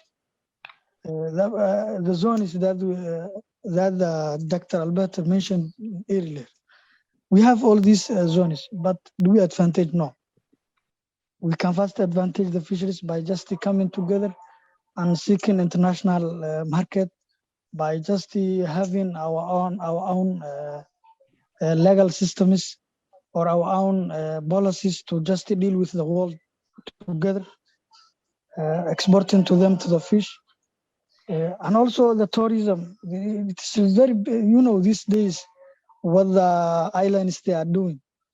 So you can see some islands, they are rich only by just doing the tourism activities. It's also an opportunity. Conservation is also an opportunity. Oil, let alone the oil. Oil is the biggest. But before the oil, all these things, they are also the transportation. The money that we can make the transportation is very huge.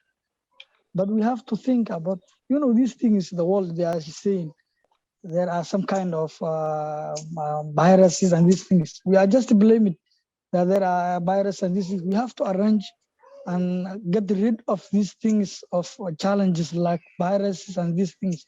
We have to deal with the world that the world is dealing with the other world. In Africa, when we say all the time, they say the developing countries or undeveloped countries. But if you just look the other angle, we have all the resources, we have the best temperature in the world, we have all the things. But the problem that we have is mentally, we are mentally, I think, colonized, and we cannot do nothing. But when we say in the blue economy, we have to prioritize. But we have all the things. We have the fisheries, we have the tourism, places that we can arrange the tourism. We have the oil, we have whatever, anything that has money, we have it. But we need to just unanimously think, and we have to just get up and advantage these things. And firstly, we can see, before thinking the oil, we have to advantage perfectly fast the fisheries. What we can do is the fisheries. Because other things, maybe it needs for technologies that also needs for too much cost. But fisheries, we have to first advantage tourism. These simple things, we have to start with these simple things. Then we can think about the bigger things, the fisheries, tourism, shipping, and transportation. We have to start first thinking these things that do not need much cost and these things. Then we can think about bigger things. Thank you. Oh, thank you, Hassan. If I can add, please. Yeah, go ahead. Yeah, thank you very much, Hassan and Dr. Anthony and Dr. Alberta. My name is Mohammed, and I am from Somalia. And before I have to start, I have to say today's session was very informative and very insightful. And so thank you very much for taking the time of giving us these lectures. I would also like to thank Guinea Maritime Institute for the great effort that they have put these things. To enlighten, I would like to just highlight a few things. for example, I am from Somalia, just like Hassan. So Somalia mainly, Somali's economy mainly depends on three sectors: fishery or fish sector, and livestock, and agriculture. And if you see these, and even the ministries or the people that have been appointed to these positions even don't have the background of these areas. For example, in the Ministry of Fishery, people who are coming to the Ministry of Fishery, maybe they don't have the background of science, let alone on fishery, or they don't know what fishery is. They have this an overview or concept of that blue economy is good. If you invest in this will come. They know that at the back of their mind, but they don't have the qualifications and the experience required for them to push forward to this. And I'm saying this because if Ministry A come to this ministry and he doesn't good and he doesn't have the knowledge and the qualifications and all these things, he will bring his cousin or his brother-in-law or his someone else, because there is unemployment opportunity in Somalia. So these are this is how the things are going on. For you to understand in Somalia, I don't know if it's going on in Ghana or anywhere in Africa, but the problem we have, we all agree that for us to change, the change comes from the people. And for you to change, you have to be very well educated. You have to go through schooling, and you have to go to university. You have to prepare master's, PhD, all these things.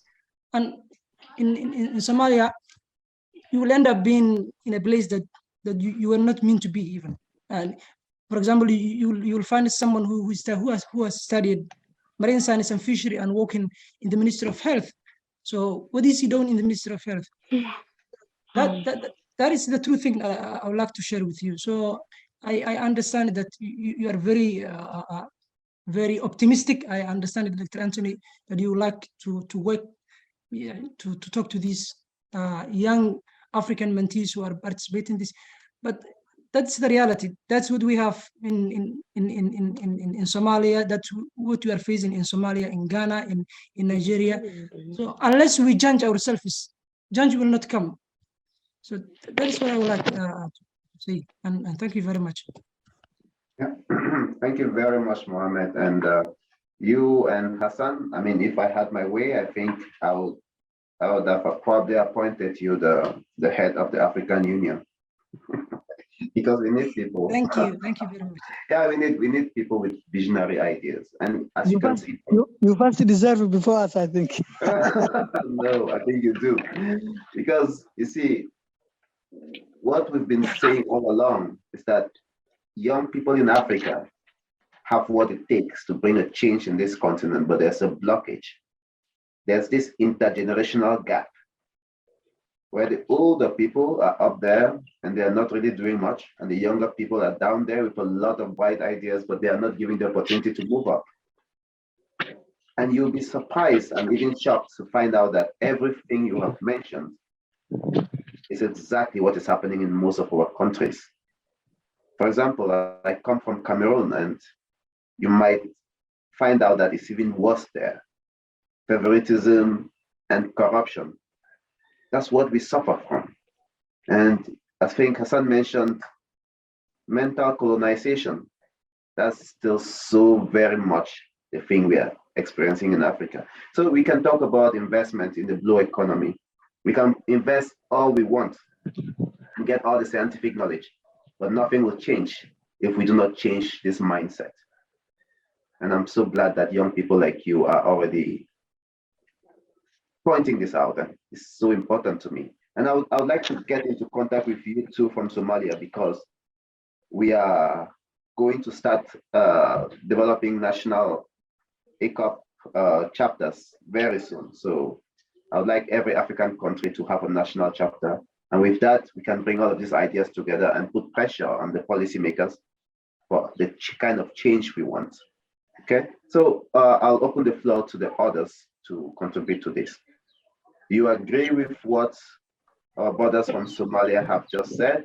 And or do you think that we need to pump in money and other forms of investment into the blue economy in order to lead to Africa's development? Yes. Hello. Yeah, I would like to. I would Benjamin. like to. I would like to agree with Hassan and Mohammed, because this is the problem that we are facing even in Mozambique. We are seeing that the blue economy is being implemented, but the people who are gaining from this blue economy are people that are working on the state. The people,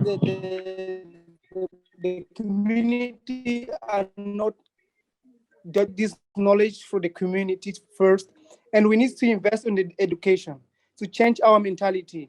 We need to know that we need to input on the community that the ways that the ocean behaves is not the way that the continental part behave.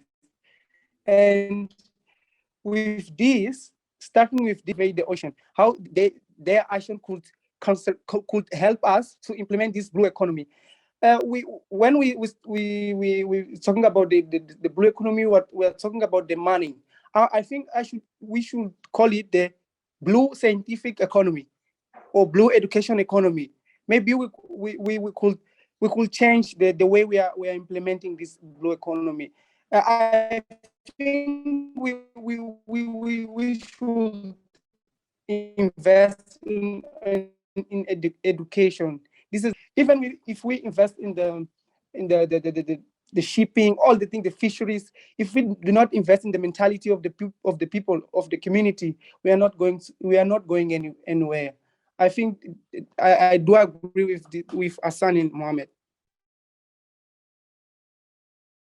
Yeah, thank you very much, Ivaldo. And yeah, still the same comments apply to you. I think we are really moving in the right direction. And even though we have a small group here right now, well, I think your comments are very representative of what most other young people are thinking. So I believe what we really need now is for us young people to move up and start, make our voices heard at every level, national and international. And like you all mentioned, it's not financial investment that will save us. I mean, they've been claiming to give us all the financial aid for hundreds of years now, maybe at least since independence, but we haven't seen any change. Instead, the situation in Africa is getting worse. So it's not investment in terms of financial that is coming to save us or provide us with a sustainable blue economy. Yep, I get that. And I think that's a lesson, the knowledge which we all should get living here today. But that's just part of the opinion. And every other opinion counts. If you have any other thing to contribute to this discussion, please go ahead. Yeah. We would like to hear from the other here. I think Benjamin raised a hand. Benjamin, are you there? Yes, I'm here. Can you hear me? Okay. Please go ahead. Yes, we can hear you. Thank you very much. This session was very informative. I also want to agree with Hassan and Derez that it's very difficult. But one thing I've observed about the blue economy is there's a lot of investment into it, but we don't see the end results, the results we need. And mostly our definitely in the fishery sector, we find that it's predominantly made up of the informal sector. Most of the people involved in the fishery sector are, let me say, not formally educated. So when we educated do research, it's not tailored into they find it too abstract to comply with. And one thing I've also observed is the investment opportunities are not in line with some of our research.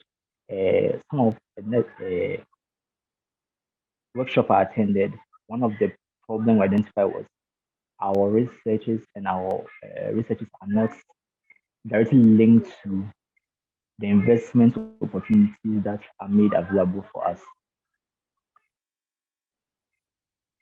Thank you. That's what I've observed. Thanks, Benjamin. And still goes along the same line. And I'm glad that we all are seeing things this way. That's already some progress. And I think I would make a suggestion here that by the end of this program, maybe we should all come together and produce a document that will say exactly what we Africans need from the perspective of the early career researchers to develop a sustainable blue economy in Africa. Not what they tell us we do need, but what we know we need. I think that would be a very, very important activity. And we could coordinate that and get it done. If you are all on board, then I'm on board. Okay?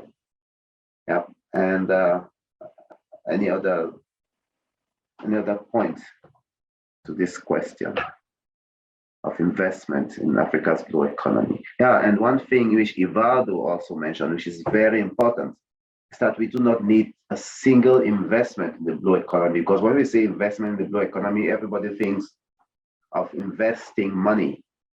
But we need to invest knowledge. We need to invest political will. We need to invest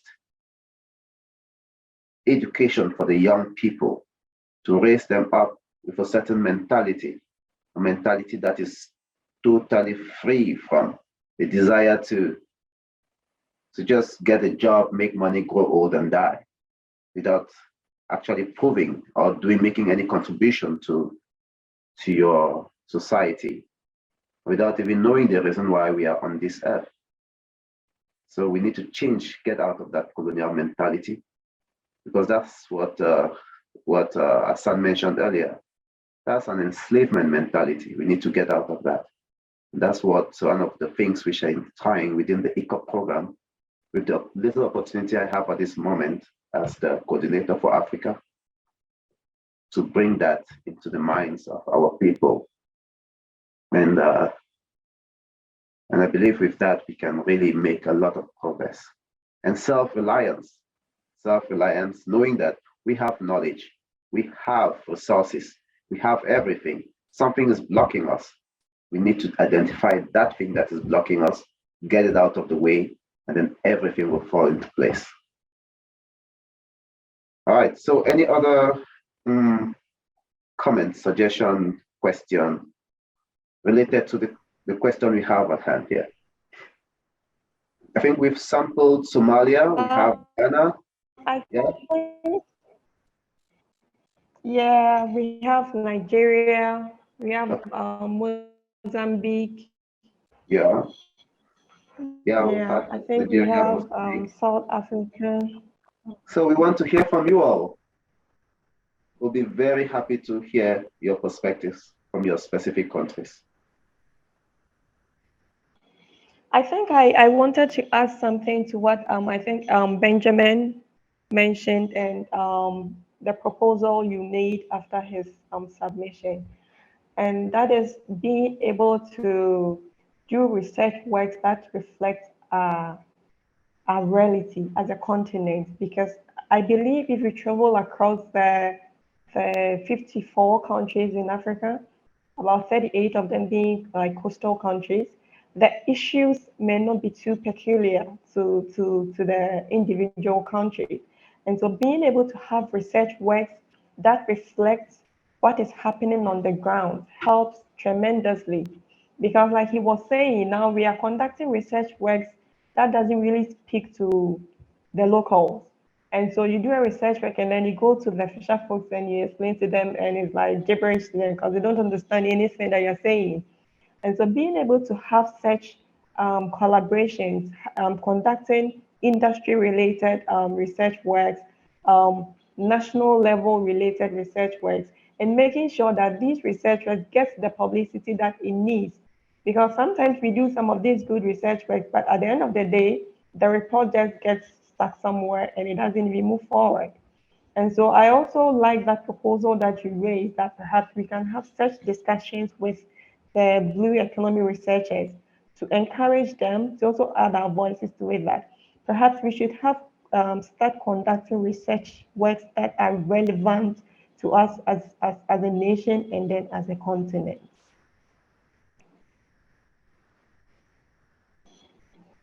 Yeah, great. Thank you very much, Belinda. And that's a very important contribution as well. And I think I also kind of just jumped over that without really paying too much attention to it. And it's very important. And this is what we refer to as stakeholder collaboration. Because we all living in a specific space, let's say, for example, coastal or marine environment, we are all stakeholders. Whether we are conducting an activity or not, we are stakeholders, just the fact that we live there. And if there's any form of pollution, even if we are not in business, but that pollution would affect us. So it's important to have this interaction going on between the different stakeholders, the local communities, the researchers, the academicians, and all the stakeholders, in order to ensure that research projects and results are actually implemented and that the objectives are met. As it stands now, in my field, in science,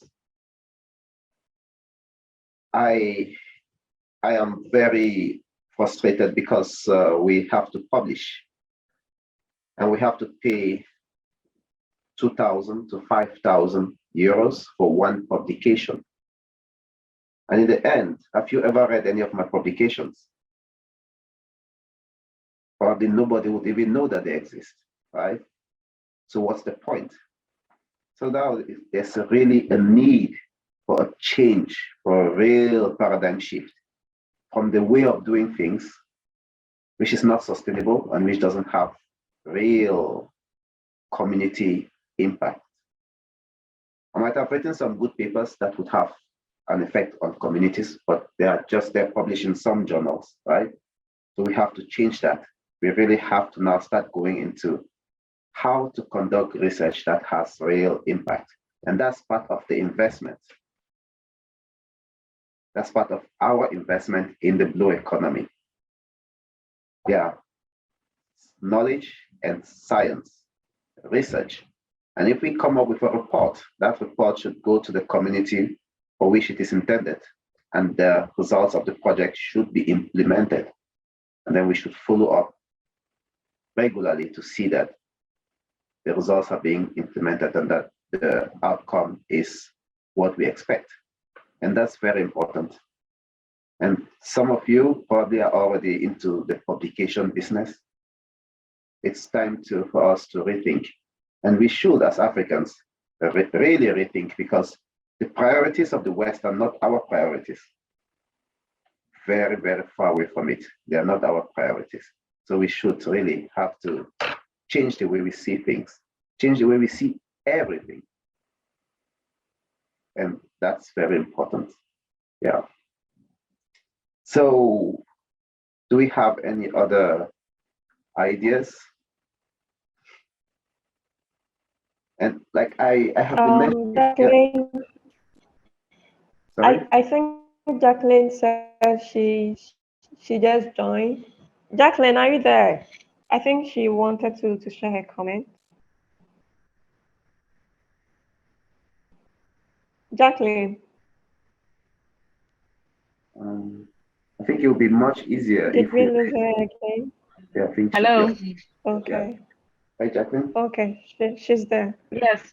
I had a technical problem, so I wasn't able to hear the question, but I've just seen it in the chat. So I'm wrapping up my submission and then I'll come in.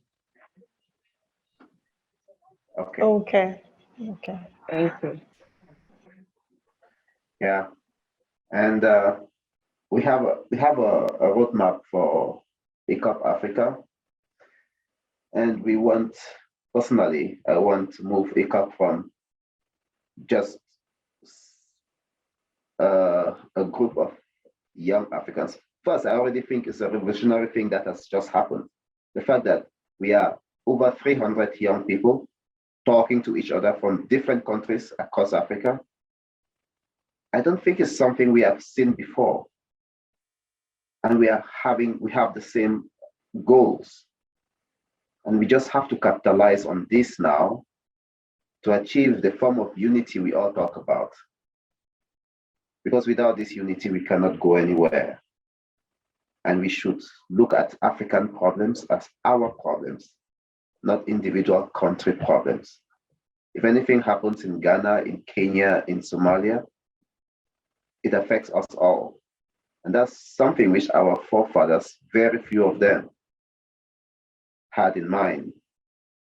That I think of people like the first Ghanaian president, Dr. Nkrumah. They had these ideas, but over time, these ideas have died because the politicians we have now do not have the same kind of mindset. So we need to go back to these fundamentals. We need to work together and put Africa first. And in terms of investment, Hassan mentioned something earlier, which I forgot to pick on. He talked about us working together. Why are we importing fish from other countries? Why can't we have inter-African trade and inter-African collaboration in order to boost our blue economy? Self-reliance within Africa. We can do that. We can help each other develop our blue economies, don't we? So maybe you should say something to this. How can Africans work together to increase investment in the blue economy, investment in education, in capacity development, in empowerment, investment in finance and in environmental protection and conservation? How can we do that as Africans without needing an external support?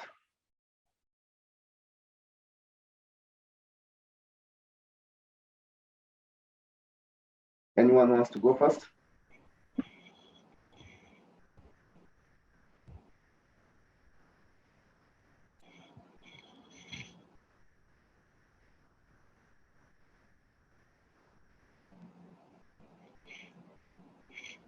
Maybe it's a complex question, I know, but maybe I should rephrase it. Is it even possible for us to do that given the current political situation and the current makeup of our states and our nations? Because in the end, we talk about science, but we forget to know that there's something also called politics that is standing in our way.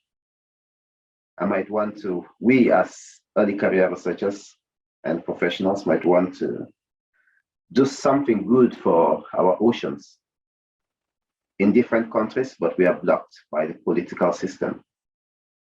So how can we go about changing this? How can we go about investing in the blue economy in a sustainable way as Africans?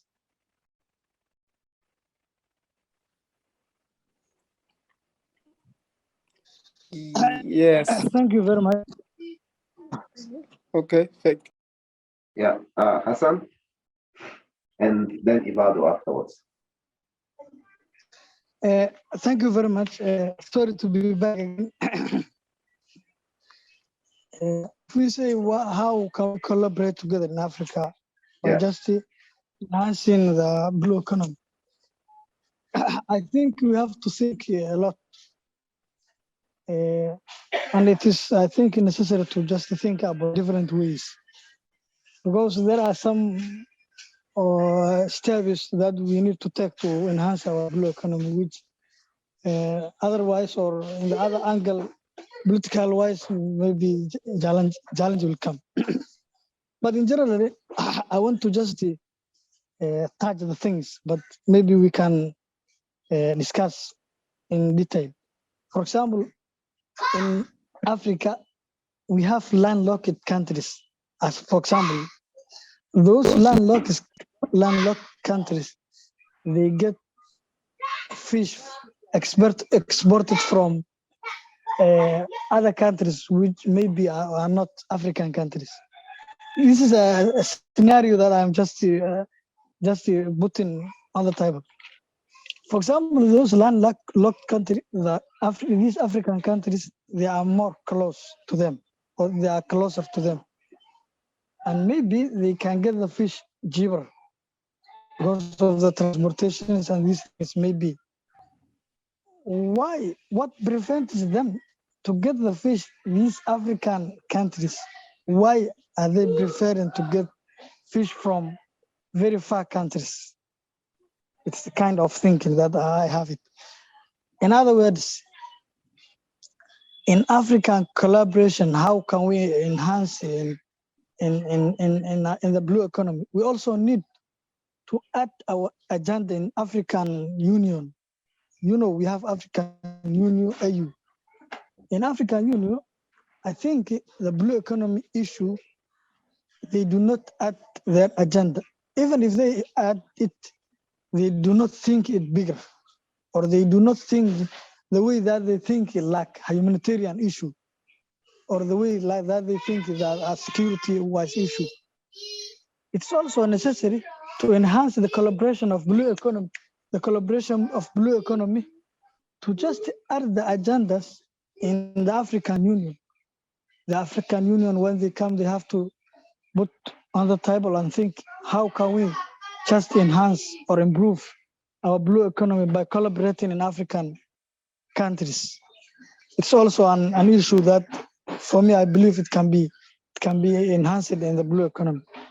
The other thing which is also necessary is, we are just, when you are just trying to just climb the ladder, if you just jump over one, you cannot reach the other.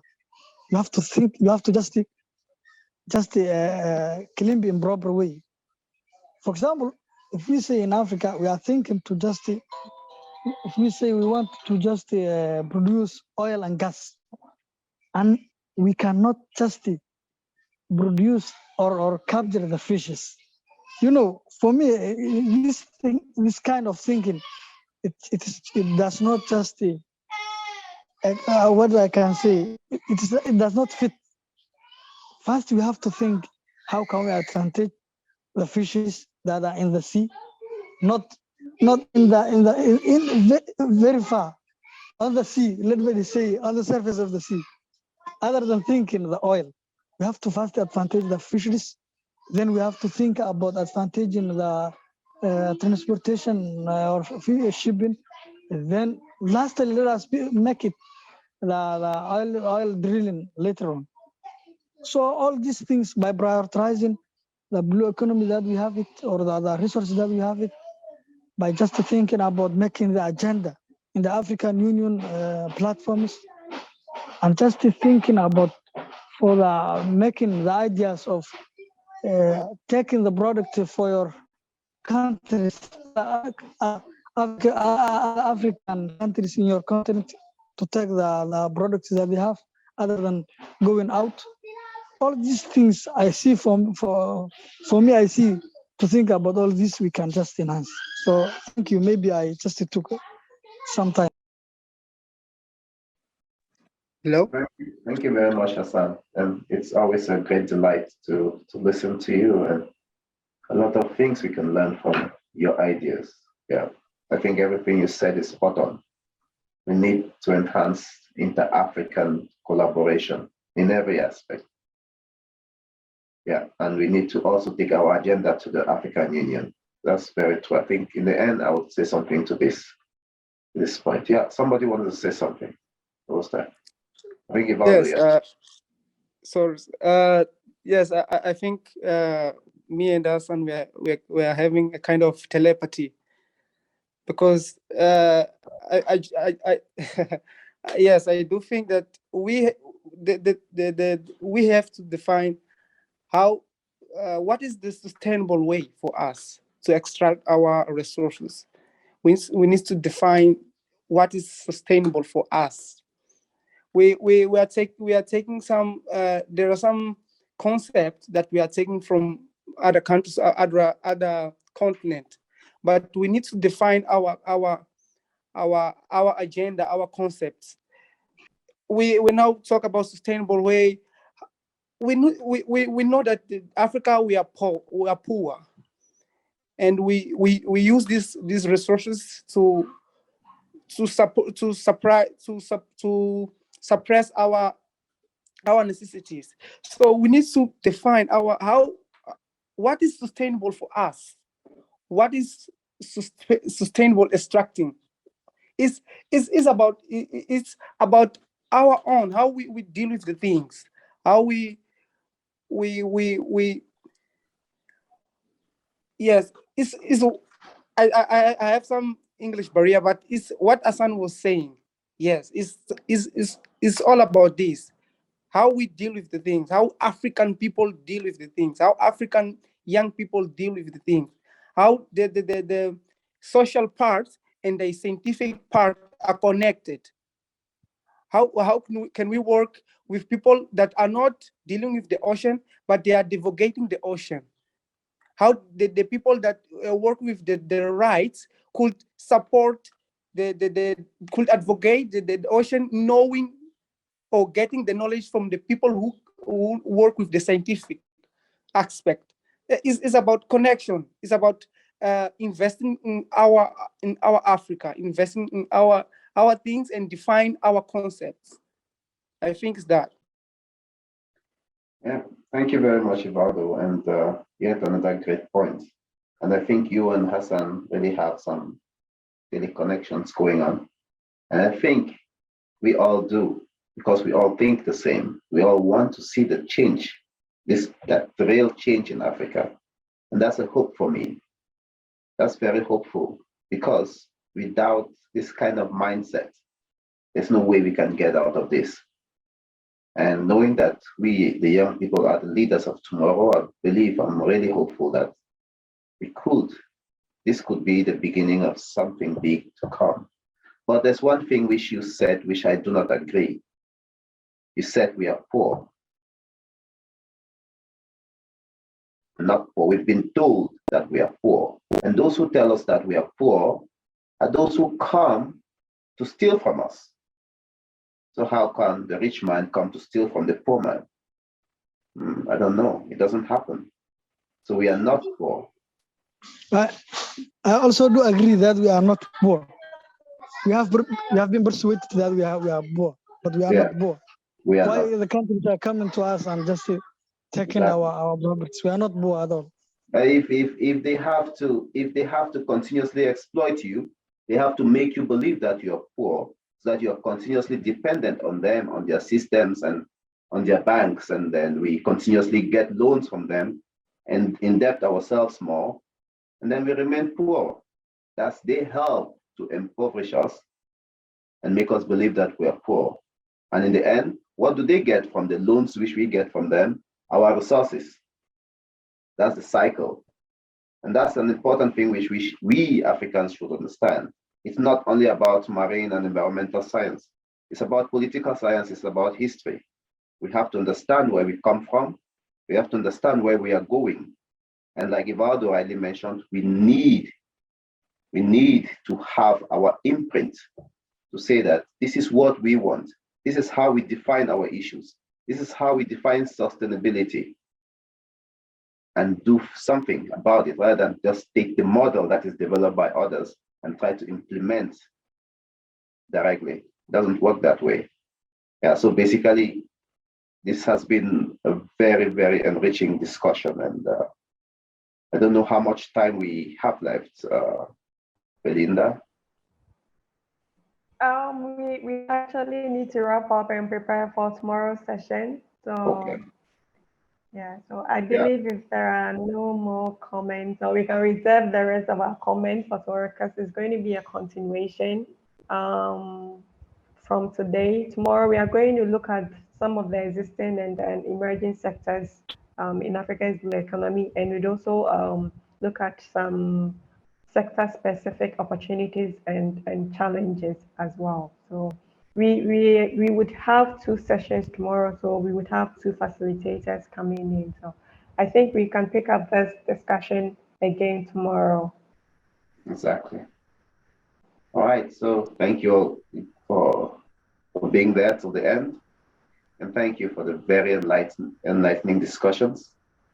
And I would encourage those who didn't talk today to do so tomorrow. Your voice counts. Your voice really does count. So let's speak up. And we would have to really stand and scream at the rooftops for our voices to be heard. We are a force of nature, us young people, and people have to listen to us. And us young Africans in particular, we, like Hassan talked about, the African Union will have to sit up once we start screaming. And we will make the change we want and put our agenda. This is the blue economy we want. This is how we want it done. All right, so while you go to bed tonight, think about these ideas, knowing that you are a change maker and you have the capacity to be a modern day Kuma or Thomas Sankara or all the great leaders who went before us. And with that, we could really achieve what we want to achieve and want, and the Africa which we want. So thank you very much. And hopefully see you guys tomorrow. Thank you so much. Yes.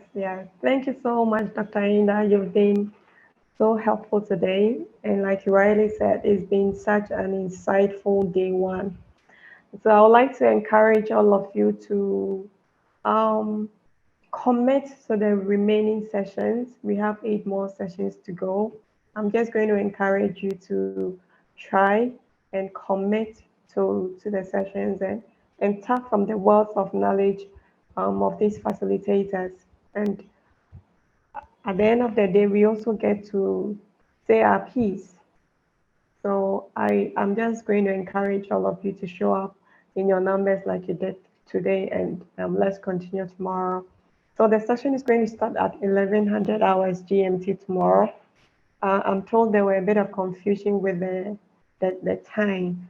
So GMT is Ghana time. So if you are, let's say Nigeria is +1, South Africa is +2. So that means you add an hour more to your time if you're in Nigeria.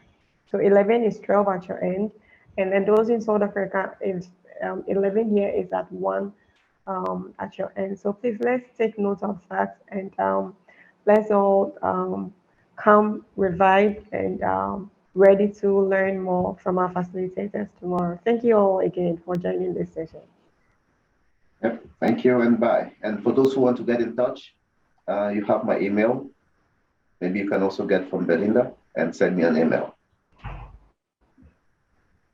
All right. Sure, of course. Bye. Okay, bye.